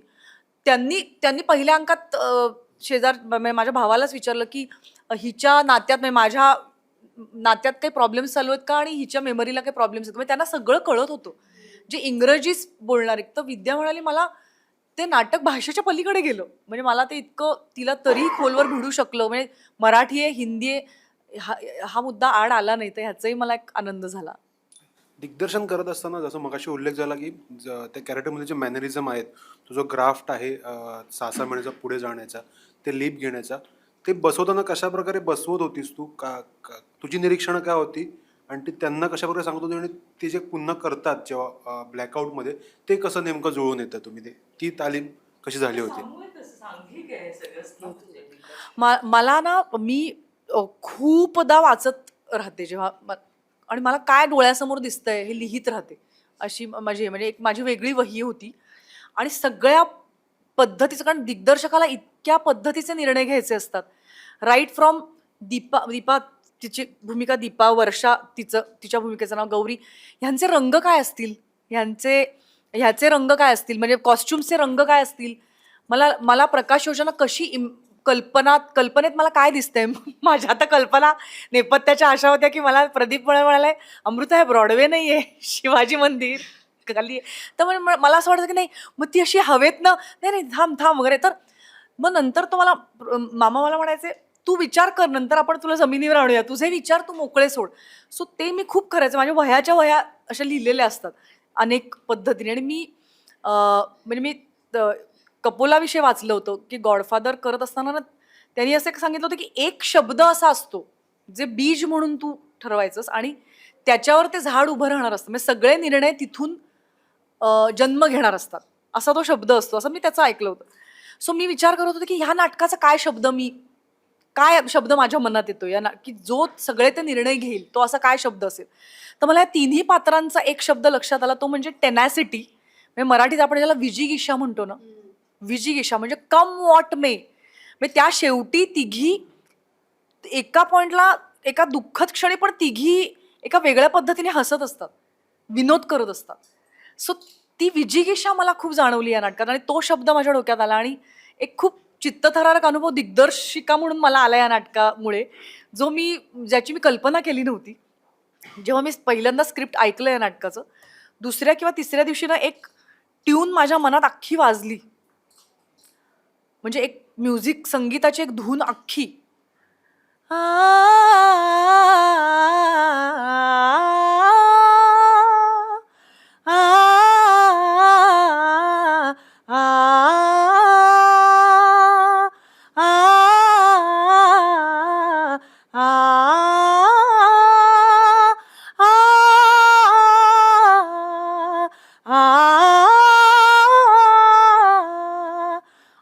अशी ती वाजली आणि मला कळतच नव्हतं काय होतंय. आणि मला असं वाटलं की ही धून मला हे नाटक सांगते आहे, कारण या धून ही अशी होती की ती माझी समजूत घालते. ती धून माझे डोळेही गळत होते. ती धून मी पटकन ती धून माझ्या आयफोनवरती रेकॉर्ड केली आणि मी ठरवलं की साकेत कानिटकर, मला अस्तूपासून तो माझा मित्र होता आणि अस्तूचं संगीत साकेतनी केलेलं होतं. त्यामुळे साकेतचं नाव जेव्हा संदेशनी मला सुचवलं, मी म्हणलं की हो. त्याला मी सांगितलं होतं की हे बीज आहे आपलं. आणि मला जेव्हा केव्हा कुठलाही प्रश्न पडला ना, की ही धून माझ्या मनात वाजायची आणि मग मला त्याचं उत्तर यायचं. तर ह्याला तू म्हणशील हे काय तू म्हणतेस, पण ती धून अशी अतज्ञ ती वाजली आणि ती मी रेकॉर्ड केली. आणि मग साकेतनी पण ह्याचं जे थीम म्युझिक रचलं, म्हणजे पडद्याआधीचं म्हण किंवा पहिल्या अंकाचा शेवट किंवा शेवटची सुद्धा जी धून आहे ना, त्याचं बीज कुठेतरी ह्या म्युझिकच्या धूनमध्ये आहे. आणि मग तिथनं सगळं होत गेलं. नीना मॅडम, मगाशी तुम्हाला बोलायचं तुम्हाला विचारायचं आहे. तुम्ही मगाशी उल्लेख केला की गेली 50 वर्ष तुम्ही काम करत आहात. तर म्हणजे आम्ही तुम्हाला कुठे नाही पाहिलं. आम्ही नाटकात, मराठी मालिका, हिंदी वेब सिरीज, आता अगदी सिनेमे सगळीकडे पाहिले. इतक्या वैविध्यपूर्ण भूमिका तुम्ही साकारल्या आहेत. पण खास करून या नाटकातली भूमिका तुम्हाला काय देऊन गेली आहे? एकतर हा तुम्हाला प्रश्न, आणि त्याच्याच जोडीला तुम्ही सांगू शकता बाकीच्या दोघी जणींनी की तुम्हाला सुद्धा त्या भूमिकेने काय दिलं. कारण मगाशी अमृता एक म्हणाली की मला त्या भूमिकेतून जायचं होतं, म्हणून मला ती भूमिका साकारायची होती. प्रत्येक भूमिका काही ना काहीतरी तुम्हाला कलाकार म्हणून देऊन जाते. तर इतक्या 50 वर्षांचा अनुभव आणि ही भूमिका, आणि नंतर तुम्ही सांगा. मी बऱ्यापैकी कॉम्प्लिकेटेड भूमिका केलेल्या आहेत मराठी रंगभूमीवर. शेवटची म्हणायची मोठी म्हणजे ध्यानीमनी. त्याच्यामुळे माझं एक पायंडाच आहे की काहीतरी ही बाई जरा विक्षिप्त असेल तरच घ्यायचं. पण याबाबतीत ही बाई विक्षिप्त नाही आहे, हिला काहीतरी झालेलं आहे. आणि माझ्या नशिबाने मला अशी कोणी व्यक्ती भेटलेली नाही आहे आजतागायत. त्याच्यामुळे मी सुरुवातीला अमृताला काही प्रश्न विचारले. मग आता परत तिथे पिढीचा फरक पडतो की माझं एक वर्किंग होतं आणि अमृता जे मला देत होते मी घेते अजूनही. म्हणजे तिने मला काही सांगितलं की ऐकते, मग ते घ्यायचं किती आणि नाही हे माझ्या कुवतीप्रमाणे आणि अनुभवाप्रमाणे. तर ती मला सांगत होती. मग तिने मला काही मदत केली. मग तिने मला काही, मग आपण हा व्हिडिओ बघू का, हे काय, तर म्हटलं हां ओके. आणि मग कुठेतरी मला ते सापडत गेलं. म्हणजे मला अनेक लोकांच्यात ती बाई शोधावी लागली. कारण सेनिलिटी अँड डिमेन्शिया माझ्या मते खूप अतिशय बारीक त्यांच्यामध्ये रेष आहे. कुठल्या बाजूला अगदी कधीही जाऊ शकतं असं मला एक. म्हणजे मी म्हटलं की आपण अभिनय करतो याचा, आपल्याला काही त्याचं क्लिनिकल सगळं सायकॉलॉजी कळायची गरज नाही आहे. त्याच्यामुळे आपल्याला ते तिथपर्यंत पोचायचं ह्या सीन्सच्या थ्रू. हा मी स्वतःशी हे केलं. आणि तिने अमृता काही बोलली नाही याचा अर्थ तिला ते पटलेलं आहे असं. आता कसं आहे, मी स्त्री दिग्दर्शकांबरोबर कामं केलेली आहेत. त्याच्यामुळे कुठेतरी एक स्त्री टू स्त्री असं कळतं की बाबा काय म्हणायचं आहे काय नाही कधी कधी. म्हणजे तर ते आमच्यात मला असं वाटतं असं होतं, अलिखितच होतं की तिने काही आक्षेप घेतला नाही, म्हणजे ते बरोबरच असावं. आणि जे चांगलं होतं ते ती फारच तोंड भरून स्तुती कर. मी इनफॅक्ट तिला मध्ये सांगितलं की प्लीज माझी स्तुती करू नकोस, कारण तू जर मला एखाद्या सीनची स्तुती सांगितलीस तर मला कॉन्शियस होतं त्या सीनमध्ये आणि मग तो सीन हलतो. आता हे परत अनुभवाचंच आहे. मी परत अनुभवाचं म्हणते नाही, मी तर डेफिनेटली पहिल्यांदाच म्हटलं होतं. तर मी म्हटलं नाही, म्हणजे माझा हा अनुभव आहे स्वतःचा. आणि तर तू जे विचारलंस ते म्हणून मी म्हटलं की ही बाई काही कुठली तिला मनोरुग्ण टाईप नाही आहे किंवा कुठल्याच बाकी म्हणजे, पण परत वेगळी भूमिका होती. तिचा सामाजिक स्तर वेगळा होता. त्याच्यानंतर तिला जे होतंय ते वेगळं होतं. तिचे जे इंटरॅक्शन्स आहेत तिच्या मुलीबरोबर आणि तिच्या बरं काय होतं, मी पूर्वी काही केलेलं नाटकाचं मला अचानक इन्सिक्युरिटी की आपण हे केलंय की काय, आता एवढी कामं केल्यानंतर हे होतं थोडंसं. तर त्याच्याबद्दल मला थोड्याशा अशा शंका होत्या 1-2 नाटकांच्या बाबतीत. पण त्यानंतर लगेचच गेल्या आणि हळूहळू ही बाई मला एक कळलं की ही बाई मी आणि ही बाई वेगळे नाही आहोत. आणि हळूहळू ती सामावून घेतली माझ्यामध्ये मी. आणि मला असं वाटतं सगळ्यात आव्हानात्मक भूमिका सध्या माझी हीच आहे. प्रत्येक वेळेला नाटक करताना तुम्हाला आव्हानात्मकच वाटते, कारण प्रेक्षकांपर्यंत जाऊन प्रेक्षकांची पावती जोपर्यंत मिळत नाही तोपर्यंत तुम्हाला माहीत नसतं. आणि मला माझी पावती फार महत्त्वाची आहे, हे विशेष आहे की मला ही कधी म्हणजे तुला काही नाही म्हटलं, नाही काही नाही, मला माझं स्वतःचं समाधान म्हणजे जवळजवळ 50 प्रयोग मी लोकांपासून दूर पळत होते किंवा कोणी माझे मित्र आले तर ते आता सांगतात ते आम्ही आलो आणि तू म्हणे ही आत्ता कशाला आलास, ही काय रिॲक्शन आहे, ही माझ्या मनातली की मला नाही अजून ते सगळं पकड नाही जमलेली. 50 प्रयोगांनंतर मात्र मी अगदी खुलेआम सगळ्यांना म्हणे या आमचं नाटक बघायला या बरं का, कारण माझ्या अपेक्षेप्रमाणे दीपाला मी न्याय देत होते. न्याय देणं फार महत्त्वाचं आहे. कसं आहे ना, असं छान आहे आमचं नाटक या, आता ही आत्ताच्या पिढीची पद्धत असेल, माझी तशी नाही. आम्ही परकड होत अतिशय चोखंदळ झालो. मग कुठेतरी मग ते अति होतं असं वाटत असेल लोकांना, पण नाही. शेवटी it has to hit the nail and you have to nail that play. आणि मला असं 50-55 प्रयोगानंतर वाटलं की ओके, आता मी आणि दीपा आम्ही एकमेकींबरोबर कम्फर्टेबल आहोत. आणि निश्चितच मी त्याच वयाची आहे ज्या वयाची दीपा आहे. त्याच्यामुळे सुरुवातीचं मला वाटतं 8 दिवसाच्या नंतर मी या दोघांनी तिकडेच सांगली, ही पण होती. म्हटलं मी नाही कळणार, तर ते असे बघतच राहिले. म्हटलं नाही, ह्या सगळ्या ज्या तिला गोष्टी होत्या मलाही होतात. त्याच्यामुळे मी काय करू आता, ऑलरेडी कशी हवी होईल, नाही 8च दिवस झाले होते. नाही मला ते त्या ज्या गोष्टी होत्या त्या मला ते वयाचं एक हे होतं ना की बापरे. म्हणजे आता मी ध्यानीमनीमधली शालन पाठक केली तर ती मी नव्हतेच, कारण त्यातलं कुठलीच गोष्ट माझी नव्हती. पण इथे ही बाई इतकी सजीव होती माझ्यासाठी की मी म्हटलं बापरे, आता ही बाई म्हणजे मला नाही जमणार, ती वेगळी झाली पाहिजे. माझ्यासाठी एलिनेशन खूप महत्त्वाचं आहे. म्हणजे माझ्यासाठी ते कॅरेक्टर समोर पाहिजे, ते माझ्यातच असेल आत्ताच तर मला नाही करता येणार. पण मग ह्यांनी काहीतरी मग मी मैत्रिणीकडे गेले आणि बरीच बोलले. मग ती म्हणे नाही तो डिमेन्शिया नाही आहे. म्हणजे इथपासून सुरुवात झाली की डिमेन्शिया नाही आहे, गेला 1 तासभर आम्ही तुझ्याशी बोलतोय आणि तू कुठल्या कुठल्या गोष्टी सांगल्या त्याच्यामध्ये. हो 10-15 दिवसानंतरच मला आठवतं मी रिहर्सलमध्ये सांगितलं होतं की मला नाही वाटत हे मला जमणार आहे.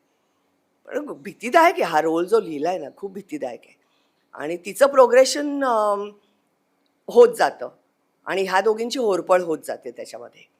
आणि त्याच्यामुळे त्यांना त्यांचे आणि मुख्य म्हणजे ह्या नाटकाची गंमत मला अशी वाटते, संदेश तुली आहे, प्रत्येकीचे 5 जरी इंटरमिंगलिंग असले तरी ते वेगवेगळे आहेत. प्रत्येकीची जर्नी वेगळी. मला दीपाची जर्नी जेव्हा कळलं की ती वेगळी आहे, ती नको गुंतूस मुलीच्यात किंवा आणखीन कोणाच्यात, तेव्हा मग मला दीपा सापडली आणि मग तिचं प्रोग्रेशन आपसूक येत गेलं. निरीक्षण हा फार मोठा भाग आहे मला वाटतं कुठल्याही कलाकारासाठी. मग माझं निरीक्षण शक्ती मी वाढवली, माझी स्मरणशक्ती वाढवली. माझी आईला काहीच झालं नव्हतं, पण काही एक असं whimsical होतात ना, मग ते आहे, मग हां हे आहे इथे, असं करत करत मी तो विणत गेलेली हा रोल. ह्याच्यामध्ये अनेक लोक आहेत जे माझ्या ओळखीचे आहेत किंवा ज्यांना मी ज्यांचं निरीक्षण मी केलं आहे आणि त्याच्यातून दीपा जन्माला आलेली. हां, म्हणजे थोडंसं अमृतासारखीच माझी पंचायत झाली आहे, त्यामुळे मी फार नाही सांगू शकणार. पण एकतर म्हणजे ॲक्टरसाठी सोपं असं होतं की लेखकांनीच लिहून ठेवलं होतं जी माझी भूमिका आहे मावशीची. आणि म्हणजे अशी व्यक्ती सादर करण्याची संधी मिळाली याचाच मला आनंद झाला, कारण की आपल्या आसपास अशा 55 ते 60 वयोगटातल्या पण अत्यंत उत्फुल्ल, दिलखुलास आणि म्हणजे थोडंसं ते करुणेची झाक आहे, पण ती त्यात तेही ते लपवत असतात. तर अशी बाई व्यक्त करता येते, तर त्याची मला खूप मजा आली आणि आनंद तर खूप झाला. आणि मग इनपुट्स म्हणजे कोणी नाही म्हटलं तरी माझे खूप इनपुट्स चालतात मग याच्यामध्ये, हे करू, ते करू, असं करू, तसं करू. तर त्या सगळ्याला तिने मला खूप स्वातंत्र्य दिलं. थँक अमृता. पण खूप मजा आली. मला म्हणजे येतेच, दर प्रयोगाला येते, पण प्रोसेस करताना खूप मजा आली, की तिचे पेहराव कसा असेल, तिचं अर्थात अमृताने काही गोष्टी ठरवल्या होत्या, पण मग त्याच्यामध्ये आपणही हे करून बघूया, ते करून बघूया, असं करता येईल. तर खूप आनंद दिला या भूमिकेने प्रोसेसमध्ये. आणि प्रयोगामध्ये तर रोजच मिळतो तो आनंद. पण ती भूमिका करताना आणि म्हणजे लेखकाचे शब्द परिणामकारकरित्या पोचवणे हे मेन काम असतं. तर ते ते करताना आपण कोणाला तरी प्रतिनिधित्व करतोय कुणाचं तरी. कुठलातरी एक 40% बायका अशा असू शकतात. तर येतात भेटायला. डिट्टो, आमची मावशी डिट्टो असं म्हणायला येतात तेव्हा आनंद होतो. अर्थात तेव्हा त्या आनंदाचा वाटा या दोघांचा पण आहे. लेखक आणि दिग्दर्शक. पण वर्षा मावशीचं मला एक खास सांगायचं आहे. वर्षा ही जी भूमिका आहे, म्हणजे शुभांगी त्याची जी भूमिका आहे, तिचं आव्हान असं आहे की ती व्हीलचेअरवर येते रंगमंचावर, आणि ती सगळ्यात उत्फुल्ल आहे नाटकात. सो एका जागी तुम्ही बसलेला आहात, म्हणजे उत्फुल्ल पात्र कसं करेल, म्हणजे येऊन कधी तिकडे गेली, काहीच नाही, यू आर स्टॅटिक. तू तिथे आहेस आणि तरी ते पोहोचवणं, हे जे शुभांगीताई करते ना, की ते तिच्या मॅनरिझम्समध्ये. म्हणून मग मी तिला म्हटलं होतं की तू तर नीनाताईकडनं ती विणकाम शिकली या नाटकासाठी. म्हणजे मला पहिला दिवस आठवतोय तालमीचा, आता माझ्यापेक्षा जास्त जेव्हा म्हणजे मी तिला म्हटलं होतं तुला हे येतं का, स्वेटर विणायला येतो का. मला असं वाटलं की वर्षा मावशी जर बसलेली असेल तर तिने सतत काहीतरी करत राहील. असं मी तिला म्हटलं, ती एका जागी आहे नुसती, कारण बाकी तू हिंडू शकणार नाहीस, व्हीलचेअरवर आहेस. तर ती हाताने काही ना काहीतरी मला ते करताना हवी, म्हणजे त्यातनं तुला तिचा स्वभाव दाखवता येईल. की काही असतात बघ की भले एका जागी बसलेले, हे छान आहे का ड्रेस, मस्त आहे, छान छान, कानातला बघू इकडे, अशा असतात बाबा. की ती उत्साही आहे बाई वर्षा मावशी, आणि ती दीपाच्या चेहऱ्यावर हसू आहे. वर्षा आली स्टेजवर की दीपाच्या चेहऱ्यावर हसू येणार आहे. सो ते जे शुभांगीताईंनी साधलं, एका जागी ती असताना सुद्धा, मग ती ते शिकली. आता एवढा तिने स्वेटर बनवलेला आहे आमच्या नाटकात, सतत ती ते विणकाम करत असते. आणि एवढं तिचं वर्किंग असतं की मग ती उसवणार तो स्वेटर, कारण तो खूप मोठा पण होता का म्हणे, कारण तो दीपासाठी स्वेटर विणते असं आहे ते त्याच्यात. मग ती दर प्रयोगाला उसवून परत तो ती तेवढा करणार. किंवा नाटकात एक कावळा आहे, कावळ्याचं पात्र आहे, त्याचं भैरू हे नाव शुभांगीताईंनी ठेवलेलं आहे, की भैरू असं त्याचं एक नाव आहे. मग इतक्या बायका येतात, आमचा पण असा एक कावळा आहे ज्याला येऊन आम्ही असं खायला देतो. तर ते अशा ज्या गोष्टी अभिनेत्रींकडनं यायला लागतात ना त्या नाटकात, ज्या आधी, मग ते असं जिवंत व्हायला लागतं आणि त्याची मजा वेगळी असते.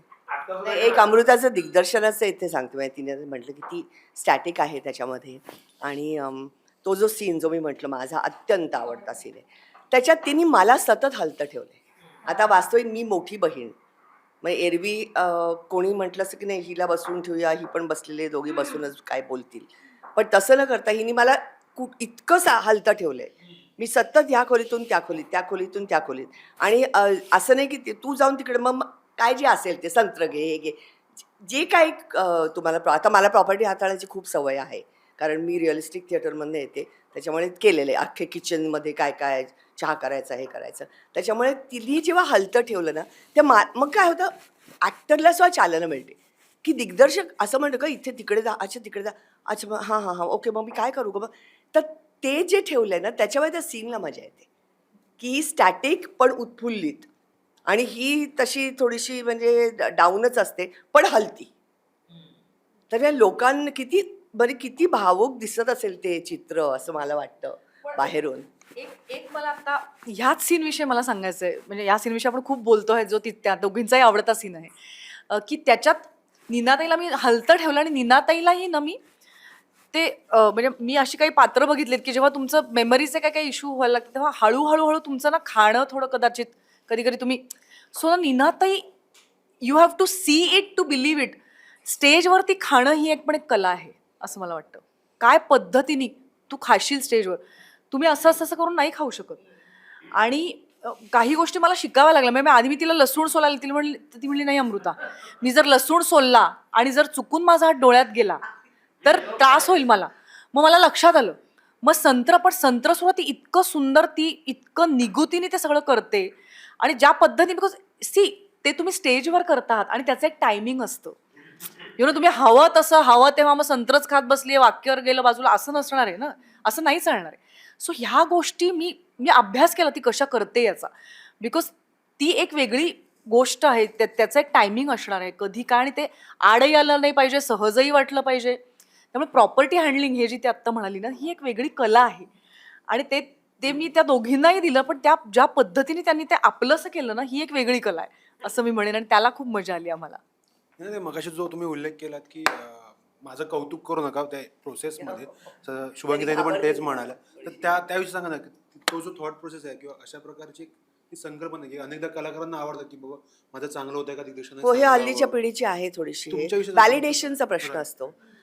पण मी परत म्हणेन की मी जिथून आली आहे, ज्या स्कूलमधनं मी आली आहे, ज्यांच्याकडे मी शिकले, तिथे उगीच कौतुक नसायचंच.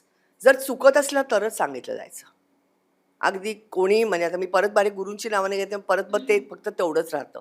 तसं नाही आहे की तुम्ही बरोबर, म्हणजे तुमचं कामच आहे ना बरोबर करणं, ते तर तुम्हाला जमायलाच हवं. नाही जमलं तर सांगण्यासाठी आम्ही आहोत तिथे. जमलं तर नाही. तर आत्ता अलीकडे सगळ्यांचं खूप कौतुक करतात.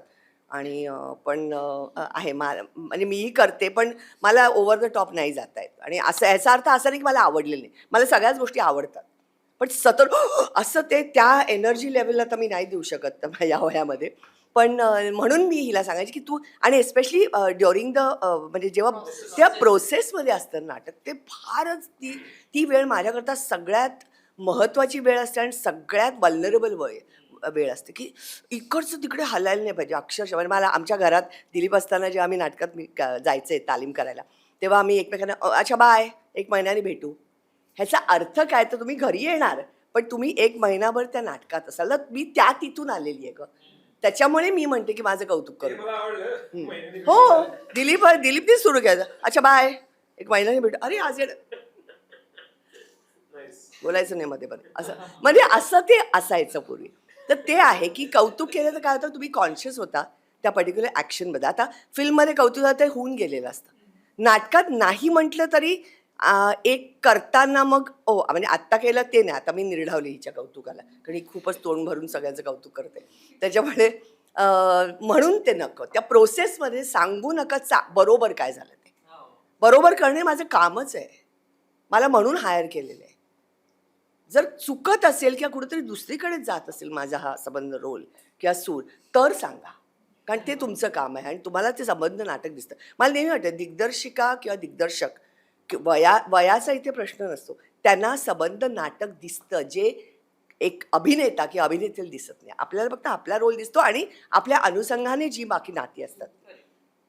पण हिला दिग्दर्शिका म्हणून सगळं नाटक दिसतं, प्रकाश योजना आणि म्युझिक जे म्हणायचं सगळंच. त्याच्यामुळे तिचं मत घेणं फार आवश्यक आहे. आणि मला असं वाटतं म्हणूनच मी आजपर्यंत यंगर जनरेशन बरोबर कामं करू शकते, या एकाच कारणाने की मी खूप रिस्पेक्ट देते त्या गोष्टीला.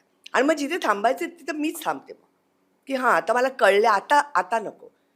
कारण ह्या पिढीला जसे ते खूप सांगतात, सतत बोलती आहे ना ही पिढी सगळीच, म्हणजे ह्यांच्या नंतरची तर फारच बोलती आहे. पण म्हणून ते तिथून येतं की कौतुक नका सांगा. आम्हाला कोणी कौतुक नाही करायचं. मला कौतुकाची सवयच नाही. एक तर त्या काळात नाटकात काम करणं माझ्यासारख्या मुलींनीच वाईट होतं. त्याच्यामुळे मी नाटकात, बरं मी महासागर नाचा एक असाच किस्सा म्हणाले, तर त्याच्यात मी इतकी वेगळी होते आणि मी पर्सनली इतकी वेगळी होते की मला कोणी ओळखायचंच नाही. मग हीच का तू, हे कोणी मला विचारायचंच नाही. मग तेव्हा काही सोशल मीडिया वगैरे नव्हतं. तर मी नीना जोशी होते, जी महासागर नाटकात काम चंपूचं करून घरी जाताना कोणाला माहिती पण नसायचं की ती मी मुलगी आहे. तर ते कौतुकाचा काय भाग हा छान असतो, म्हणजे तो तेवढाच घ्यायचा असतो. ते कौतुक घेऊन त्याचं त्या रोलमध्ये नाही आलं पाहिजे. त्या रोलला कुठलंही काही, ते खूप माझ्यासाठी ते खूप पूज्य आहे. म्हणून मी म्हणते की कौतुक करू नका. ह्याचा अर्थ असा नाही कौतुक असं नाही आहे. आवडतं, प्रत्येकालाच आवडतं कौतुक करणं. पण आता मला माझं कळलेलं आहे की मला काय मी करते बरोबर आणि काय नाही, ते हा भाग आहे त्यातला. नाही, या अनुषंगाने एक गंमत मला आठवली. की असं 2 दिवस झाल्यानंतर अमृतानी उद्गार काढले होते आणि मग आम्ही दोघी म्हणजे नीनाताई आधी आणि मग मी पण म्हटलं की अजिबात काही बोलू नकोस आता, हे कौतुक नको आता हां म्हणजे. कारण काय झालं होतं, आम्ही तिघीजणी एवढ्या पॅशनेट झालो होतो आणि एक दिवशी सकाळी 9 वाजता भेटलो आणि काय झालं तिघींचंही एकमत झालं की चला आज आपण ब्लॉकिंग करायला सुरुवात करू. बस झालं रीडिंग, आता आपण कसे बसायचे सीन. आणि आम्ही तिघीजणी करत एक अंक केला, दुसरा अंक, म्हणजे आम्ही वेड्यासारखे ब्लॉकिंगच करत राहिलो आणि डोकं सुन्न झालं. कारण की सगळे शब्द नवीन असतात, सगळे त्यात आपण मुवमेंट्स पण ठरवतोय, मग लक्षात पण ठेवतोय आणि असं करता करता आमचं डोकं बधीर झालं होतं. आणि त्याच्यात ती उद्गारली, यो आपण वी डिड इट वगैरे. तर आम्ही तेव्हा आम्ही शांत राहत दुसऱ्या दिवशी केल्यानंतर ती खुश झाली पुन्हा की वी डिड इट. कारण आम्ही दमून गेलो, तिघी उगाचच दमून घेतलं आम्ही स्वतःला.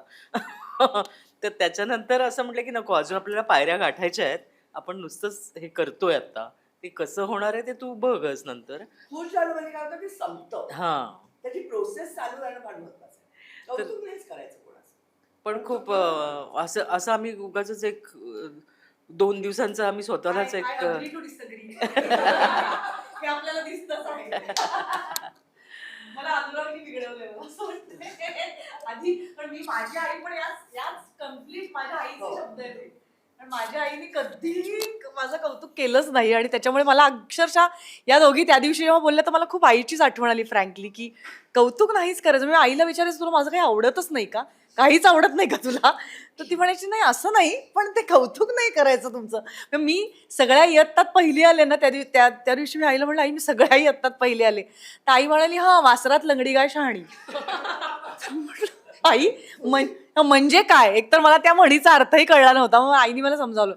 सो ह्याच स्कूलमधनं मी आले, पण मला असं वाटलं की काही वेगळे दिग्दर्शक आले आयुष्यात आणि मग त्यांनी हेही शिकवलं की कौतुकाने हुरळून पण नाही जायचं आणि पण म्हणून ते घेताही यायला पाहिजे. असे दोन्ही त्यांनी मधला मार्ग मला अनुरागमुळे खूप कळला. कारण अनुराग आवडलं की अच्छा अच्छा अच्छा असं म्हणायचं आणि कधी कधी असं म्हणायचं कितना वर्किंग करके आई आहे, वर्किंग मत कर हेही तो म्हणायचा आणि तेही घ्यावं लागायचं आपल्याला की वर्किंग करू नकोस, खूप वर्किंग, हे बास झालं तू वर्किंग. सो तो दिग्दर्शक त्या पद्धतीने कधी चांगलं सांगणार आहे, कधी वाईट सांगणार आहे. किंवा कोंकणा सुद्धा ती सुद्धा I like it but I want this. तर ती सवय होत गेली की कुठेतरी चांगलंही सांगितलं जात आहे आणि मग हेही म्हटलं जाते. सो ते थोडी बिघडले मी नंतर मला वाटतं. मुंबई व्यतिरिक्त तुम्ही पश्चिम महाराष्ट्रात दौरे केले, कोकणात दौरे केले, म्हणजे आम्हाला तो अनुभव पण तिथला प्रेक्षक म्हणजे जसं तुम्ही आता इथल्या मुंबईतल्या प्रेक्षकाचे अनुभव सांगितले, त्या भागातला प्रेक्षक किंवा एवढे सशक्त कलाकार त्यांना प्रत्यक्ष अनुभवायला बघायला मिळतात, त्यांचा अनुभव कसा होता तिथल्या प्रेक्षकांचा? नाही, गोव्याचा मला सांगायचं म्हणजे इतका धो धो धो धो पाऊस होता त्या दिवशी. आम्हाला असं वाटलं काय, पण लोकांनी फुल केलं होतं नाटक आणि तिथे कला अकॅडमीला मला आठवते सगळे लोक बाहेर थांबलेले होते कारण काही कारणाने आधीचं नाटक उशिरा संपलं होतं. पण एक अर्धा तास ती लोक थांबून होती त्या नाटकासाठी. म्हणजे ज्या पद्धतीने ते गोव्यातला आणि प्रेक्षक, एकतर आम्ही असं ऐकलं होतं की आधी जेव्हा प्रयोग करायचो मला नीना ते म्हणाले की कधी कधी असं असायचं की वेळेत नाही किंवा उशिराचे शोज वगैरे. इथे एक तास आधीपासून लोकांनी लाईन लावलेली होती आणि ज्या पद्धतीने उचलून धरलं तिथे लोकांनी नाटक. आणि मला तेच वाटलं की तिथे सुद्धा काय म्हणतात ते गहिवर, हा सामूहिक गहिवर हा जो शब्द आहे तो तिथेही इतका जाणवला आणि त्यामुळे फारच वेगळं वाटलं. इव्हन कोल्हापूर, मी एक सांगतो, मी परवा बंगलोरच्या प्रयोगाला गेलो होतो किंवा दुबईला पण झालं होतं, तिथे गेलो होतो, तर लोक ऐकतात फार छान. मराठी नाटकाची परंपरा मला त्यावेळी फार कौतुकाची वाटते. आता म्हणजे यांनीच सगळ्यांनी ती पिढी घडवलेली आणि इथपर्यंत आणलेली वेगवेगळी नाटकं करून वगैरे. पण आपल्याकडचा प्रेक्षक वर्ग हा इतकं जास्त सुंदर ऐकतो ना नाटक, त्यामुळं 2 वाक्यांच्या मधला पॉज तो असं जाणवतो, अक्षरशः जाणवतो. तर ते फार जी दाद आहे ना ती फार विशेष आहे की काहीतरी झालं आणि तो सगळा प्रेक्षक वर्ग शांतपणे ऐकतोय. म्हणजे टाळ्यांच्या पलीकडे हे फार महत्वाचं मला दाद वाटते ती. आणि ती जी आपल्याकडे मिळते.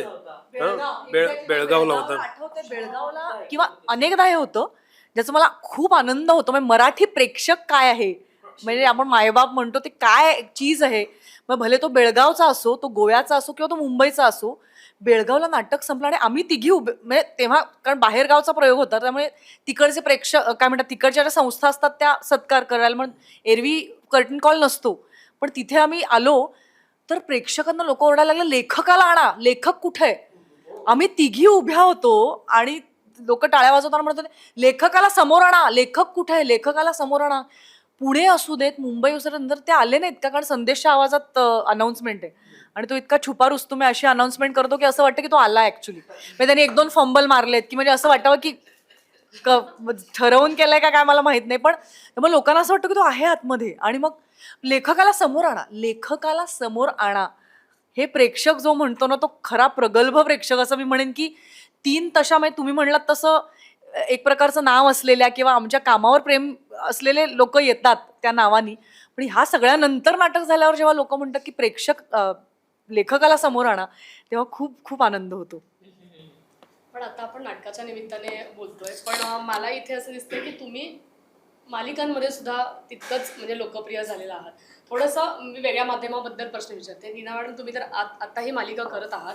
खरं तर एकीकडे नाटकाचे एवढे प्रयोग आणि मालिकाचं इतकं व्यग्र वेळापत्रक असतं, म्हणजे तुम्हाला अगदी 2 दिवस आधी कळतं किंवा तुम्ही आता सांगितल्याप्रमाणे अगदीच आदल्या दिवशी. पण ही सगळी जी धावपळ आहे, ही सगळी जे एनर्जी तुम्ही एक तर कुठून आणता, हे दोन्ही गोष्टी करणं, आणि इन बिटवीन तुम्ही सिनेमेही करत असाल किंवा वेब सिरीजही चालू असेल तुमचं, तुम्ही जसं म्हणाल सातत्याने, आणि मी काही सोडलेलं नाही, कुठलंच माध्यम सोडत नाही मी. मी मगाशी म्हटलं जसं की आम्ही कुठे पाहिलं नाहीये तुम्हाला, सगळ्या माध्यमात पाहिलंय, तर ही एनर्जी एक तर कुठून आणता? कारण दोन्ही गोष्टींसाठी वेळ तेवढाच लागतो, प्रयोग वेगवेगळ्या ठिकाणी असतो, मला पोहोचायचं असतं तिथपर्यंत, त्याच्यासाठी वेळ जातो. काही गोष्टी सोडाव्या लागतात. म्हणजे आता जेव्हा मी फक्त सिरियल करत होते तेव्हा वेळ असायचा, हे असायचं. आणि जेव्हा हे नाटक आलं माझ्याकडे, आणि त्याचे आता मी इंग्लिश नाटकही करते, पण ते वर्षातनं 4 प्रयोग होतात त्याचे, लिटरली. त्याच्यामुळे त्याचं काही कुठे त्याचं मला काही कुठल्या पद्धतीचा हे होत नाही, त्रास होत नाही. हे आपल्याला माहिती आहे, मराठी नाटक आहे, 15 प्रयोग तर कमीत कमी मला मीच म्हणेन की करा म्हणून, नाही तर मग नाटक कसलं ते. तर काही गोष्टी मग सोडल्या. म्हणजे मी सोशली नाही कुठे जात. मी एरवी फारशी काही त्या बाबतीत हे नाही, पण नाही म्हटलं एखाद्या मैत्रिणीचं पिक्चर आलं, हे आलं, मी आता कुठेही दिसत नाही. अगदीच म्हणजे मीच त्याच्यात असीन तर जाते, हे इतकं सेल्फिशपणा मी करते तेवढा. आणि एनर्जी म्हणशील तर आता हे जे आहे ना, सगळ्या गोष्टी म्हणजे व्यक्त होणं, प्रत्येक गोष्टी. कोणाला वाटायचं मी अति स्थितप्रज्ञ आहे, पण आहे, वयोमानापर्यंत ते व्हावं लागतं. कारण ती जी एनर्जी मी सेव्ह करते, ती एनर्जी मला इथे लागू पडते. कारण शेवटी काय, अभिनय करणं हा माझा मुद्दा आहे, त्याच्यासाठी मी इथे आहे. नाटक असू दे किंवा सिरियल असू दे, तर कुठेच मी ओव्हर द टॉप हाय वगैरे ते गेलं आता माझ्या आयुष्यातनं. ते माझं नाही होत आता. पूर्वीही कमीच व्हायचं, पण आता तर अजिबात होत नाही.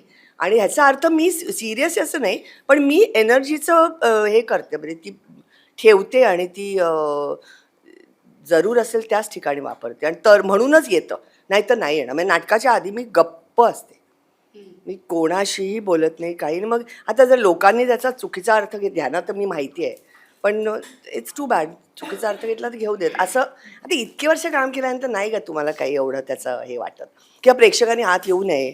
नाटकाच्या आधी मी भेटतच नाही, नाटकाच्या मध्येही भेटत नाही, आम्ही कोणीच नाही भेटत. पण म्हणजे आलं तर ही प्रोड्युसर म्हणून हिला कधी कधी जावं लागतं, आणि पण तिच्यात ती आहे. म्हणजे कसं आहे, मल्टीटास्किंग मीही केलेलं आहे आयुष्यभर, पण एका ठराविक वयाला जेव्हा तुमच्याकडे तरीही खूप चांगली कामं येत असतात ना, तेव्हा मग तुम्हाला प्रायोरिटीज ठरवाव्या लागतात की महत्त्वाचं काय आहे आयुष्यात. अजूनही अशा पद्धतीचा रोल जर तुला तुझ्याच वयाचा रोल ज्या तुला तुझ्याच वयात मिळतो ना, तर त्याचं वेगळं अप्रूप असतं. कारण सुरुवात झाली तेव्हा 22 वर्षाची मी 40 वर्षाच्या शंपूचं काम करायची, मग 50 वर्षाची मी शेवरीमध्ये 50 वर्षाच्याच विद्याचं काम करायची 40 वर्षाच्या. त्याच्यानंतर मग ध्यानीमनीतली मी जी 55 काय जे होते, मला वाटतं 45 होते, पण ती 50-55 वर्षाच्या बाईचं काम करायची. आणि मग हळूहळू जेव्हा त्या बाईचं वय 70 माझं 70 जेव्हा मिळतं ना, तेव्हा एक वेगळाच काहीतरी मिलाप झाल्याचा मला फील आलेला आहे, खरं सांगायचं म्हणजे. तर त्याच्यासाठी काही गोष्टी सोडाव्या लागतात, ते सोडायच्या आनंदाने. मला नाही त्याचं काही हे वाटत. मी आपली हे की घर गाठते, घरी मग इथे यायचे, घरी मला आहे. पण ही एनर्जी सेव्हिंग जे आहे ते बऱ्याच लोकांनी करायला पाहिजे असं मला वाटतं, कलाकारांनी तर निश्चित. मॅडम, तुम्ही सुद्धा मालिकांमधला एक गोड चेहरा आहात. म्हणजे आम्हाला श्यामल तर आठवतेच, पण त्याच्यानंतर केलेल्या मालिकाही आम्हाला आठवतात. तर तुम्ही आता गेल्या काही वर्षांमध्ये मालिका करत नाही तर त्याचं काही ठरवून तुम्ही थांबला आहात की काय, किंवा मालिकाचं तंत्र खूप वेगळं झालेलं आहे झालंय, आता, हो, बदललंय, हो. तर त्याविषयीचं तुमचं काय म्हणणं आहे? नाही, तेच माझं म्हणणं आहे की मी खूप लकी होते की खूप सुंदर सुंदर प्रोजेक्ट माझ्याकडे आली आणि मी माझ्या परीने त्यात रंग भरण्याचा प्रयत्न केला. टेलिव्हिजन मला खूप आजही आवडतं, टेलिव्हिजन मला खूप आवडतं. जे त्याला थोडंसं कमी लेखतात त्यांचं माझं भांडणच असतं, पण मला खूप आवडतं टेलिव्हिजन काम करायला, कारण तुम्ही डायरेक्ट घरी पोचता. आणि पण ऑफ लेट आता सध्या याच्यामध्ये थोडंसं कॉर्पोरेट असं सगळं झालेलं आहे. त्यामुळे प्रोड्युसर टू स्पॉट बॉय मध्ये ॲक्टर्स आणि डिरेक्टर, तंत्रज्ञ सगळे मिळून एका दिशेने काम करणं जे आहे ते थोडंसं मला असं वाटलं, मला अनुभव थोडासा असा वेगळाच कमी म्हणजे, आणि मला त्यात दगदग खूप वाटायला लागली. म्हणजे त्याच्यामध्ये म्युच्युअल अंडरस्टँडिंग काही राहिलं नाही. इट वॉज लाईक कारखान्यासारखंच असं झालं. म्युच्युअली आता व्हायला पाहिजे आणि थोडीशी छान भूमिका आली, पण माझं काही ठरवलं नाही की मला आता मालिका करायची नाही. माझी एक मी करत होते, त्यांनी आपोआपच आमचे रोल संपवले, मी घरीच होते आणि नाटक करावंसंच वाटतं. पण मी आता नाटक करताना काय होतं की माझं काही चालू नाही आहे, जसं नीनाताईची ऑलरेडी चालू होती सिरियल, त्यामुळे ऑब्व्हियसली तिला ते मॅनेज करावं लागेल. तिच्यासाठी तिच्या वतीने ती न सांगता मी बोलेन की कुठलाही ॲक्टर, तू म्हणलीस की त्या कसं काय एनर्जी, तर ॲक्टरला आता इतक्या वर्ष काम करून मी पण कधी कधी नाटक मालिका एकत्र केलेलं आहे, तर आपण सरळ सरळ एक वेळापत्रक ठरवतो. म्हणजे तुम्ही तुमचा सतत तुमच्या स्वतःच्या मेंदूची आणि पोटाची काळजी घेण्याचं एक वेळापत्रक ठरवून घरातनं निघायचं असतं, तेव्हा तरच ते होऊ शकतं जे ती करते रेग्युलरली. की आपला मूड खराब होता नाही आणि पोट खराब होता कामा नये, एवढं तर ते करावंच लागतं. आणि ते तुम्ही मस्त ते टप्पे पार पडत गेलात की दिवसभरात थोडा थोडा प्रत्येक टप्प्यावर आनंद मिळत जातो की ओके मी एवढं गेन केलंय, मी एवढं गेन केलंय, असं ते होऊ शकतं. म्हणजे ते आणि ती म्हणते तसं की बाकी व्यवधानं काही नाही ठेवली ना, फक्त हा फोकस ठेवला तर होऊच शकतं. पण मला आत्ता खूप मजा येते की मी आता मला जर काही काम असेल, काही वेब सिरीज आहे किंवा सिनेमा आहे, काही आहे, तर माझं वीकेंड सोडून तुम्हाला चालणार असतील तर मी येते. तर मग मी तसं होत आहे आणि मला आवडतंय की ते तसं ॲडजस्ट करतायत. आणि आता माझ्या वयात जे रोल मिळणार त्याला काही एवढं सातत्य लागणार नाही आहे की 8 दिवसांचं काम असतं किंवा 10 दिवसांचं, तर ते ब्रेकनी होऊ शकतं. तर मी त्यामुळे माझं आता सध्या नाटकाचे प्रयोग आणि त्याच्या अवतीभोवती जितकं जमेल तेवढं मी काम करते सध्या. Over the period of time आजही महिला दिग्दर्शकांची संख्यात्मक दृष्ट्या सातत्याने वाढ का होत नाही असं तुला वाटतं? उलट मला आत्ता असं वाटतं की खूप जास्त येतात. म्हणजे इनफॅक्ट मी OTT वर पण इतक्या महिला दिग्दर्शकांबरोबर काम केलं, म्हणजे तोलामोलाचे, म्हणजे पुरुष जेवढे होते ना तेवढ्याच स्त्रियाही कार्यरत होत्या. त्यामुळे आत्ता परिस्थिती बदलती असं मला वाटतंय. तू म्हणलास तसं कदाचित फास्टर व्हायला हवं होतं का, मला माहिती नाही. कारण पण प्रत्येक गोष्टीचा एक एक लय असते, त्या लयीत ते होतंय असं मी म्हणेन. पण आत्ताचा काळ मला त्या दृष्टीने खूपच चांगला वाटतोय खरं सांगायचं तर. अनेक ठिकाणी महिला, अनेक क्षेत्रात, म्हणजे फक्त दिग्दर्शनाचं असं नाही, तू सिनेमॅटोग्राफी घे, तू आज आमच्या नाटकाला मध्ये तर प्रकाश योजनेला पण एक मुलगी होती, या नाटकाला एक बदली म्हणून ती आली होती, आर्या मुलगी आली होती. म्हणजे अशा प्रत्येक क्षेत्रात आता त्या गोष्टी बदलतात असं मला वाटतं. पण तू म्हणलास तसं तितक्या फास्ट ते का नाही झालं, त्याला एक सामाजिक रचना आणि असं सगळंच त्याविषयी खूपच विस्तृत बोलावं लागेल असं मला वाटतं. की काय म्हणायचं, बाईवर असलेल्या जबाबदाऱ्या, त्या जबाबदाऱ्यांकडे बघण्याचा तिचा स्वतःचा दृष्टिकोन, इतरांचा बघण्याचा दृष्टिकोन, त्यातनं तिची होणारी काही वेळेला कुचंबणा, म्हणजे अशा अनेक त्या गोष्टी आहेत. म्हणजे ह्याच्यातच गौरीची जी सोलोलकी आहे ना, त्याच्यात ती म्हणते की मी सगळे बॉक्स टिकबॉक्स, म्हणजे मी नवरा बायको नवरा मुलगी नोकरी, स्त्रियांना इतक्या ठिकाणी आता पुरं पडायचं असतं ना, की म्हणजे मला नोकरीत सुद्धा एक प्रकारचं काहीतरी करायचं आहे. मग आता इथे तू म्हणशील तसं दिग्दर्शन पण करायचं आहे मला, पण मला एक मूल पण असायला हवं आहे, मला एक लग्न माझं टिकवायचं आहे, मग मला माझ्या सासू सासऱ्यांनी खुश करायचं आहे. हे एका काय म्हणतात त्या सगळ्या चक्रात बऱ्याचदा ती स्त्री तिच्याही नकळत अडकल्यामुळे तिच्या वेळेचे सुद्धा खूप भाग पडतात असं मला वाटतं. आणि त्याच्यामुळे कदाचित कारण दिग्दर्शन ही खूप जास्त वेळ खाणारी प्रक्रिया आहे. म्हणजे अभिनय तू म्हणशील तर कसं, मी एक 12 तास काम करून घरी येणार असते आणि एका पॉईंट नंतर मी सांगणार असते की नाही मी 12 तासापेक्षा जास्ती थांबणार नाही वगैरे वगैरे. दिग्दर्शनाला ते वेळेचं बंधनही नसतं कारण तुम्हीच झोकून दिलेलं असतं स्वतःला. म्हणजे दिग्दर्शन हे कंटिन्युअस इथे चालूच राहतं तुमच्या डोक्यात सुद्धा. सो त्याच्यामुळे कदाचित मला असं वाटतं की उशिरा किंवा खूप काय म्हणायचं व्यवस्थित वेळ असतानाच स्त्री तो निर्णय घेत असेल असं मला वाटतं. कारण आता कोंकणाने सुद्धा आधी तिच्या अभिनयाची कारकीर्द झाल्यानंतर आता ती दिग्दर्शनात आलेली आहे असं मी म्हणेन. सो आणि अभिनयाचं असं पण असतं ना आपल्याकडे असं एक असतं की ते क्लॉक असतं ते तुम्ही करत असता. तसंही झालं असावं दिग्दर्शिकांच्या बाबतीत. पण माझ्या बाबतीत तर वेळेचंच क्लॉक होतं. कारण मला आत्ता दिसतंय की एक दिग्दर्शिका म्हणून मला या नाटकासाठी आणि निर्माती म्हणून काय पद्धतीचा वेळ द्यावा लागतो जो एक अभिनेत्री म्हणून पेक्षा खूप जास्ती आहे. इतर वेळेला पण मला विचार करावा लागतो की अच्छा मग सोशल मीडियाला हे करायचं आहे का, अच्छा मग त्या म्युझिकचं ते तसं झालंय का, अच्छा सेट आत्ता परत बदलावा लागणार आहे का, सेटला रंग द्यायचा आहे का, किंवा विग्स धुवून आणायचे आहेत का, किंवा A to Z या सगळ्या गोष्टी. पण कदाचित त्याच्यामुळे तू म्हणतोस तसं मला उशीर झाला असावा असं मी म्हणेन. पण एक मात्र तुला आवर्जून सांगते, काही दिग्दर्शकांना मी असंही म्हणताना ऐकलं की काही अभिनेत्रींना की नाही मी एकदा करून पाहिलं बास. पण मला असं लक्षात आलं की मला नक्की माहितीये की एक नवीन कारकीर्द माझी सुरू होतीये. इट इज नॉट की बास. इनफॅक्ट ह्याच्यानंतर मला दिग्दर्शनाच्या खूप ऑफर आल्या आहेत आणि त्यांचा मी अत्यंत मनापासून विचार करते आहे. कारण मला त्यातनं एक त्याची किक मिळते आहे ना, मला असं वाटतं की मला हे करायचंय. त्यामुळे हे एक करून बघितलं असं नसणार आहे. ही एक नवीन कारकीर्द माझी सुरू होते असं मला वाटतंय. आणि जी संदेशची खूप इच्छा होती अखेर ती वेळ आली. पण ह्याचा अर्थ अभिनय थांबेल असं नाही. अर्थातच अभिनयाचेही काही प्रोजेक्ट चालूच आहेत आणि राहतील. पण दिग्दर्शन मी खूप मनापासून अजून खूप जास्त करणार हे नक्की आहे. मला एक ऍड ऑन करायचं याच्यात की हा पुन्हा एकदा तिला करावंसं वाटतं ह्याच्यासाठी कारणीभूत सुद्धा एका प्रकारे नाटक रन कसं झालं त्याच्यामुळे पण तो अनुभव चांगला ठरतो. आणि त्याविषयी मला आमचा सूत्रधार दिगंबर प्रभूचे खूप आभार मानायचे. कारण अशा प्रकारचं एक जरा नाटक रन करणं जिथे लिमिटेड तारखांमध्ये बरोबर सगळं ते बसवणं वगैरे ही कला आहे. मला असं वाटतं ना हे डिस्ट्रीब्युशन जे आपण म्हणतो ना चित्रपटाचं जसं डिस्ट्रीब्युशन आहे तसं नाटकाचं ठिकठिकाणी जाणं, वितरण होणं, त्याचं योग्य वेळी योग्य ठिकाणी जाणं हे फार गरजेचं असतं. आणि दिगंबरला ती सेन्सिबिलिटी आहे कारण त्याला नाटक पण आवडतं, कळतं बारीक सारीक, आणि मानवी स्वभाव पण त्याला छान कळतात. खूप बारकाईने तो सगळं बघत असतो आणि त्यांनी ते चांगल्या प्रकारे ते रन केलंय. कारण ते आम्हाला निर्माण करणं आमच्या हातात आहे, आम्हाला ती यंत्रणाच ती माहिती नव्हती. त्याच्यामुळे तो अनुभव एक सुखद झाला आणि अजून पुढचं करावंसं इच्छा आली. तसं जर झालं, कारण मी चित्रपट दिग्दर्शन केलं होतं पहिल्यांदा, त्यानंतर मला वाटलं मला नाही परत करायचं कारण घाबरायला होतं इतकं सगळं ते कसं सांभाळायचं म्हणून. तर ते दिगंबरमुळे ते आम्हाला असं वाटलं हा नाही आपण आता परत करूया अजून नाटक, आणि नाटक हिला पण दिग्दर्शन करायचं. तर त्याचे फार महत्वाचं त्याच्यात वाट आहे असं मला वाटतं.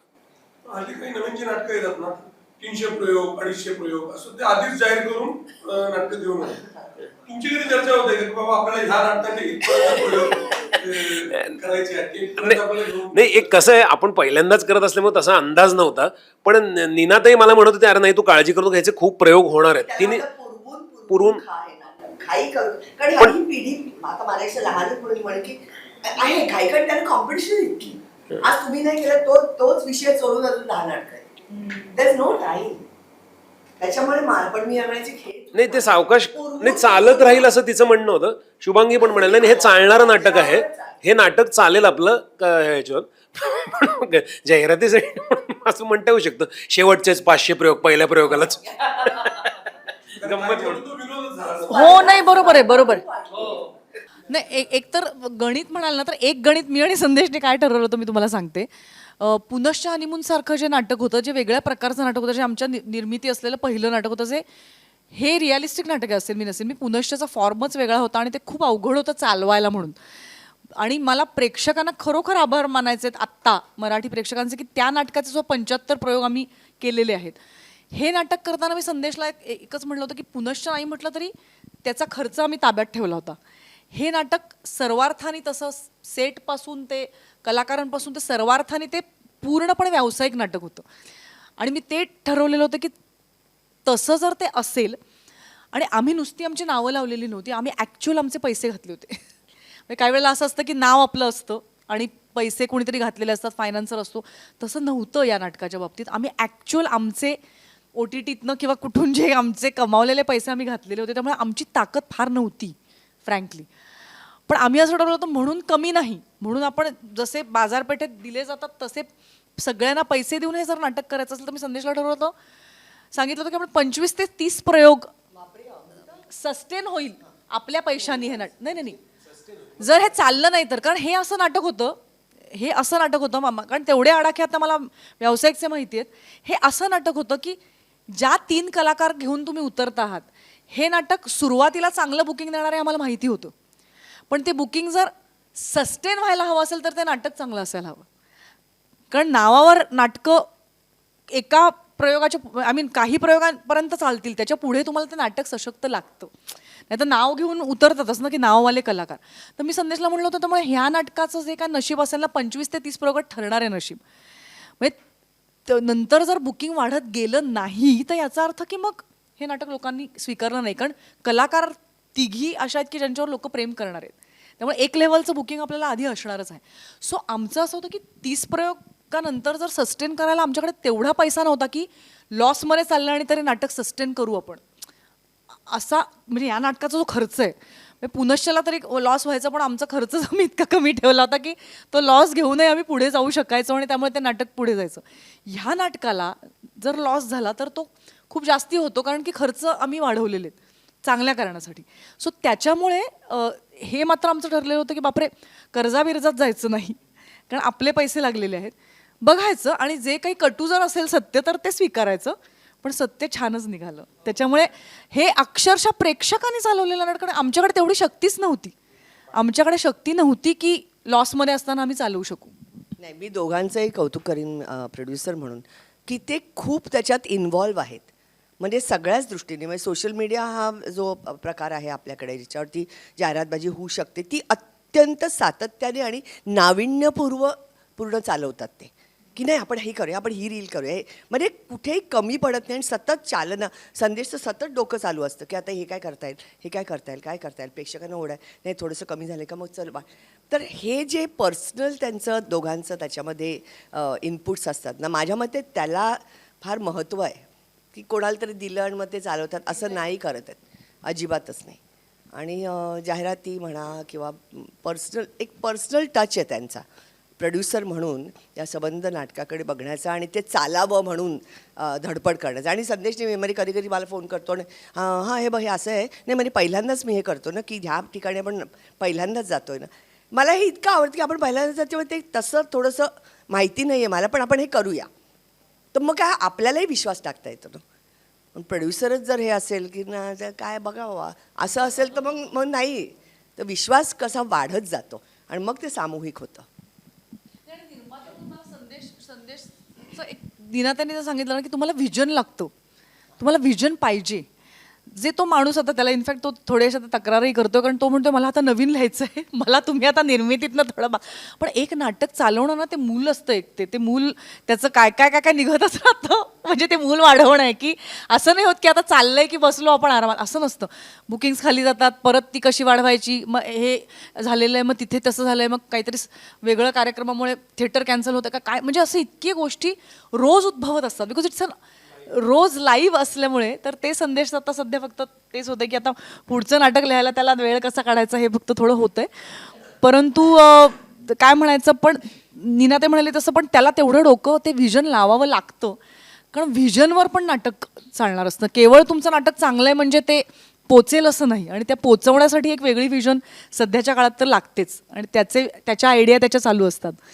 निरीक्षण अनुभव यातून लेखक पुढे असून ते तू मान्यही केलंस की माझी ती जातवैतीचं लिखाणाची ज्या काही व्यक्तींना किंवा अनुभवांना, मित्रमैत्रिणींना, मित्रपरिवाराला कदाचित बघून त्यातले काही निरीक्षण किंवा ती पात्र तू यात पेरली असशील, त्या पात्रांनी ते नाटक बघितलं का आणि त्यांच्याकडून कशी विशेष प्रतिक्रिया मिळाली का, असं काही घडलं आहे का?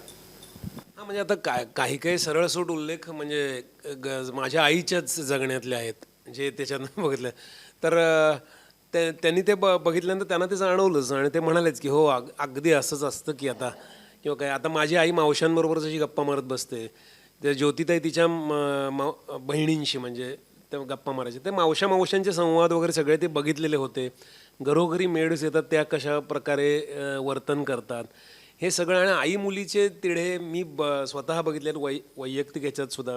बायस कसं असतं, मुलाला थोडंसं वेगळं दिलं जातं आईकडनं आणि मुलीला थोडंसं जरा एक डावे, पण हे सगळं बघितलेलं होतं. तर ते त्या लोकांनी बघितल्यानंतर एक फीडबॅक म्हणून त्यांना कळतंच ना त्याच्यातलं. आणि खरं आहे हो, ते म्हणजे पण ते त्यांना तसंच कळतं असं नाही म्हणजे. पण माझ्या आता आपल्या आईच्या जगण्यातनं आपण बघत असतो ना काही गोष्टी, कुठल्या परिस्थितीतून त्यांनी काय उभं राहिलेलं असतं वगैरे. तर ते दीपाच्या पात्रामध्ये त्याच्या तो संवाद म्हणून रूपाने आला तो, की ती सगळ्यात शेवटी त्या मुलीला सांगते मान ताट ठेवायची. म्हणूनच मी मान ताट ठेवायची ताई. आणि मला ते वाक्य नाटकामध्ये जेव्हाही मधून मी प्रयोग बघत असतो ते आलं वाक्य की मला एक असं भरून येतं. कारण ते एका प्रकारे मी म्हणून तर म्हणालो की ते प्रो लाईफ आहे, ते जगण्याचं नाटक आहे अशा अर्थाने की मान ताट ठेवायचे. आयुष्य काय काय तुमच्यावर वार करत राहणार आहे, पण मान ताट ठेवायची. आणि मला असं वाटतं की हे नाटकाचं जुळून येण्यामध्ये सुद्धा त्याचं एक कारण आहे की सगळ्या नाटकातल्या स्त्रिया आहेत ना, ह्यांच्यावर वेगळा, आता मी थोडा सेंटी आहे पण आयुष्याने वेगवेगळ्या प्रकारे घाल्या, पण त्यांनी मान ताट ठेवली. ते कळत नकळत उतरत असतं. आपण म्हणजे पात्रांमध्ये त्या ह्याच्यामध्ये ते उतरत असतं असं मला फार वाटतं. Thank you so much. छान गप्पा. आम्हाला कमी प्रश्न विचारावे लागले कारण का आपापसात तुम्ही उत्तरं छान दिली आम्हाला, त्यामुळे अनेक प्रश्न आम्ही विचारले नाहीत, त्याची उत्तरं आम्हाला मिळत गेली ती. आणि खूप खूप शुभेच्छा. अजून उत्तरं मिळण्यासाठी तू नाटक पाहावंस अशी खूप इच्छा आहे. 200 प्रयोग 250 प्रयोग आणि ताई म्हणतात की 500 प्रयोगापर्यंत आपण हा मजल महाराज, आणि तोपर्यंत नवीन नाटक येईलच. आणि खूप खूप शुभेच्छा. असं गप्पा मारत राहू पुढच्या प्रोजेक्टसाठी. थँक्यू.